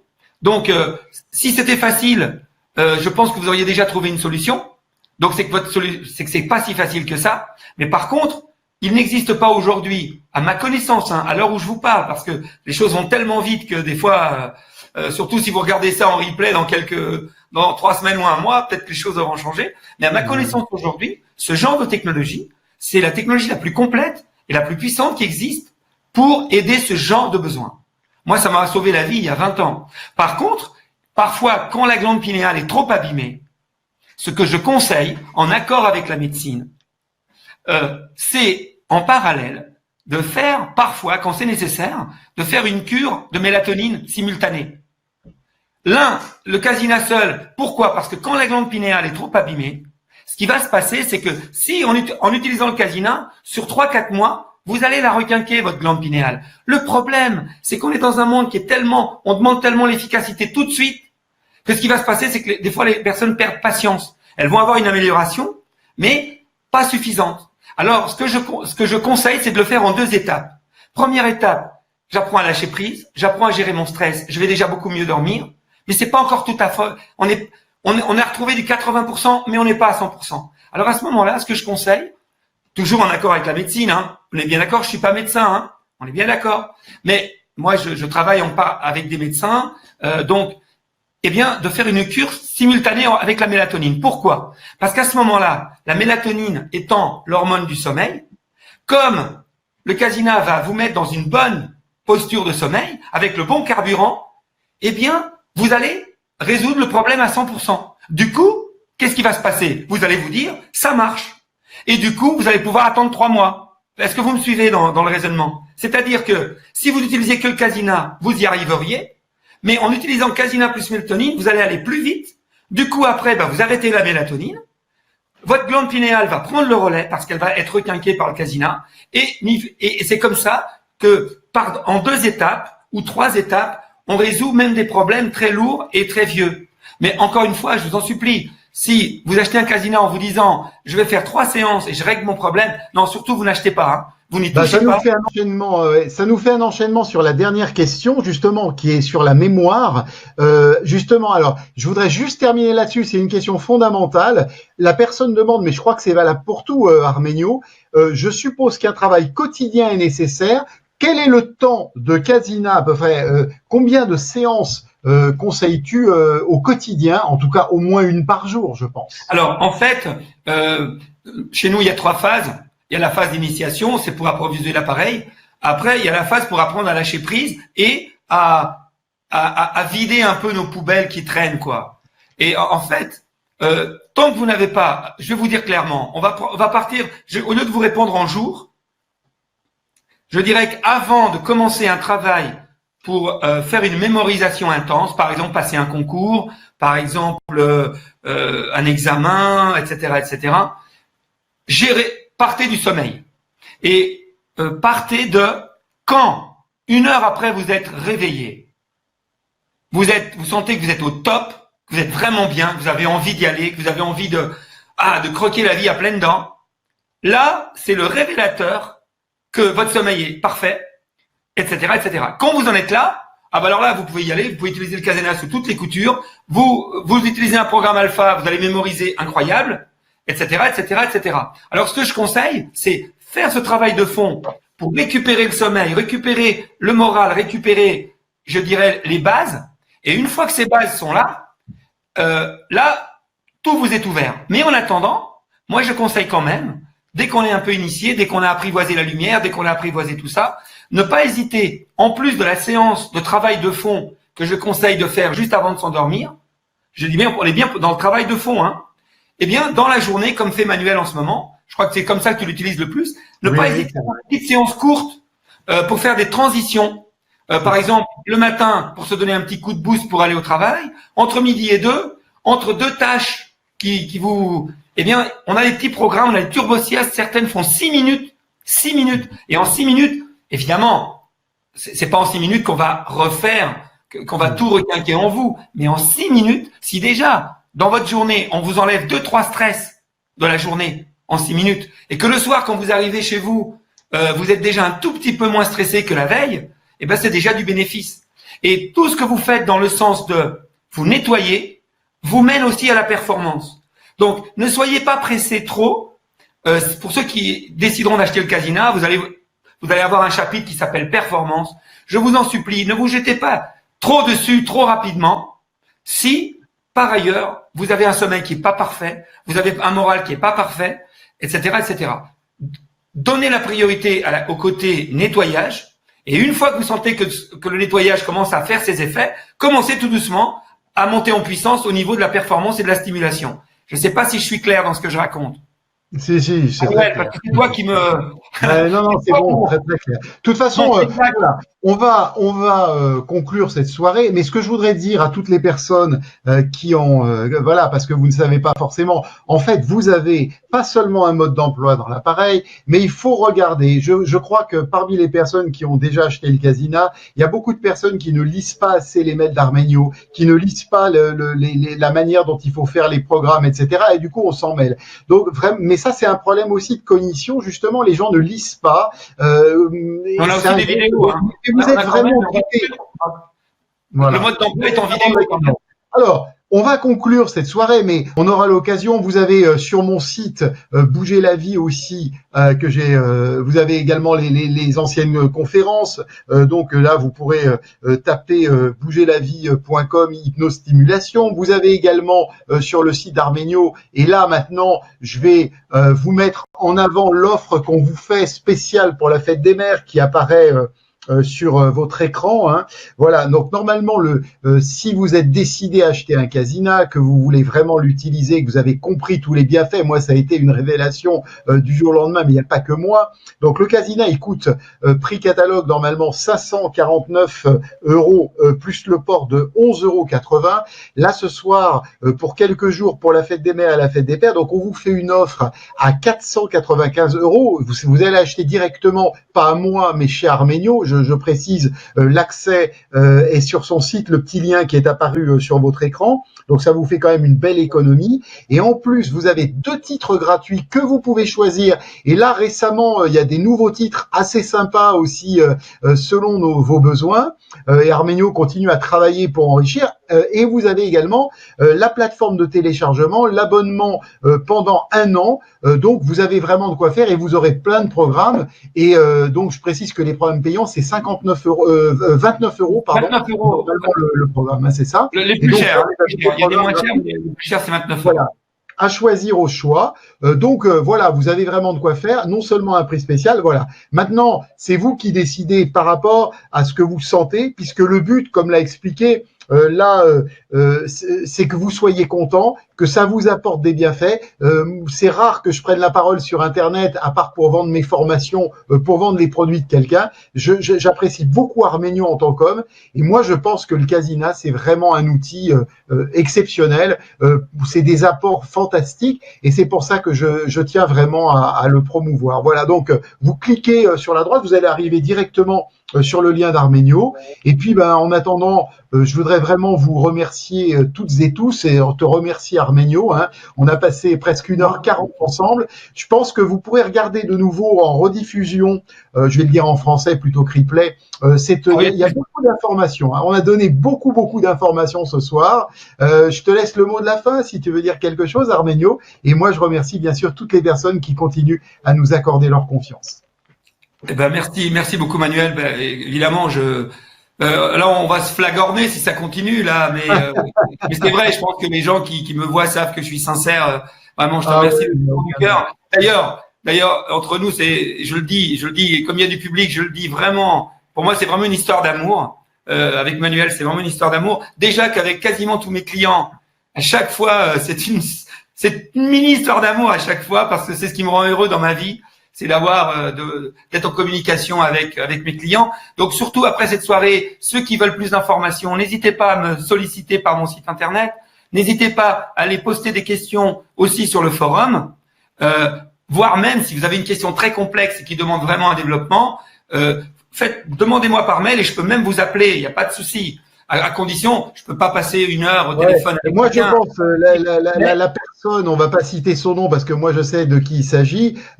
C'est une personne qui n'est même pas rentrée en contact avec Arménio. Il lui a proposé, il lui a envoyé un petit mot. Bon, il faut vraiment communiquer. Si aujourd'hui, certains d'entre vous, en tant qu'utilisateurs, vous le contactez et il va vous donner. Et puis, vous pouvez faire aussi. Moi, je conseille à des gens comme Hilda qui est en ligne. J'en ai parlé avec Arménio. Tu vois, Hilda, tu pourrais. Je sais pas si elle a reçu mon mail, mais ça y est, j'ai trouvé son programme. Voilà, donc très bien, faire une consultation vraiment privée avec Arménio, je crois que c'est 63 € la consultation Arménio, quelque chose comme ça de mémoire, et ça vaut vraiment la peine pour avoir vraiment, il va vous donner par son expérience qui est vraiment immense, le programme adéquat. Donc, si vous avez un doute là-dessus, je vous conseille vraiment de faire aussi une séance, un conseil avec Arménio. Oui, alors j'insiste sur une chose quand même. Je pratique des consultations au téléphone, mais c'est quand on est dans une situation complexe. Il s'agit pas. Bien sûr. Je donne pas des consultations pour apprendre à faire fonctionner le Casina. C'est évident. C'est de donner un conseil personnalisé pour une personne. Parce que des fois, comme la personne par exemple là, en l'occurrence, qui a posé la question sur le sommeil. Si ça fait 20 ans que vous ne savez pas dormir, c'est multifactoriel. Donc, parfois avec un mail, c'est pas possible. Donc, je peux vous suivre au-delà de simplement vous donner des conseils. Je peux même suivre certaines personnes. Je fais du suivi entre guillemets commercial, c'est-à-dire ce que j'estime être la moindre des choses vis-à-vis d'un client qui vous a fait confiance. Mais au-delà de ce suivi qui semble logique, après il y a un suivi que je ne peux pas assurer parce que je ne peux pas recadrer tout le parcours thérapeutique de quelqu'un juste par mail, c'est impossible. Et là, parfois, j'ai des personnes que je suis ou que je suis au long cours, et là, je peux pas le faire de façon voilà. Dernière chose, il faut insister sur le fait que quand on achète suite à ces soirées, eh bien, il y a une garantie satisfait ou remboursé pendant 15 jours. Mais la personne qui va nous envoyer l'appareil, elle a réagi au bout d'1 mois. Normalement, j'avais pas à la rembourser, mais on va la rembourser quand même parce que on ne souhaite pas garder dans notre énergie. En tout cas, c'est comme ça que je fonctionne. Nous sommes. Moi, je te comprends, j'ai le même fonctionnement. J'attendais. Alors, je le dis en direct, j'attendais ton accord, Manuel, mais de mon côté. Mais bien évidemment. Pour moi, c'est réglé. Et je lui ai bien fait remarquer lors du dernier mail qu'elle n'était pas respectueuse parce que elle n'a pas respecté elle nous a pas contacté, elle n'a pas respecté les délais. Mais ça, c'est son problématique. On va la respecter. Exactement, c'est pas le. Moi, je vais la rembourser. Et donc, n'hésitez pas à investir parce que si ça ne vous convenait pas, alors évidemment, je vous demande aussi de vous responsabiliser et de me respecter parce que évidemment, il s'agit pas juste de prendre un Casina. Ça m'est déjà arrivé parce que depuis que je travaille, évidemment, dans l'année, il y en a toujours 5 ou 6 que je rembourse sur des milliers. Eh bien, il arrive aussi des personnes qui sont pas du tout respectueuses, qui te mettent le Casina en vrac dans un carton à coup de. Non mais je vous assure. Et je rembourse quand même. Je rembourse quand même. Mais voilà, je demande juste. Tant que il y en a pas qui mangent les lunettes. Tant qu'il n'y en a pas qui mangent les lunettes, c'est bien. Non, Okay, c'est déjà arrivé, Emmanuel. Le gars, la lunette est arrivée coupée en deux. Mais j'ai quand même remboursé. Mais on sait pas, c'était peut-être une personne qui n'avait qu'un œil, on peut pas savoir non plus. Ouais. En tout cas, on vous remercie toutes et tous de cette soirée. Merci à tous. On tous. vous embrasse bien fort et au plaisir de se retrouver. Et puis, ben voilà, vous savez ce que vous pouvez faire. L'offre est valable pendant 4 jours pour la fête des mères et la fête des pères. On vous remercie tous. Bonne soirée à tous. Merci Arménio. Merci aussi à Corinne. Emmanuel. Et à très vite à tous. Au revoir. Au revoir. Au revoir. Merci.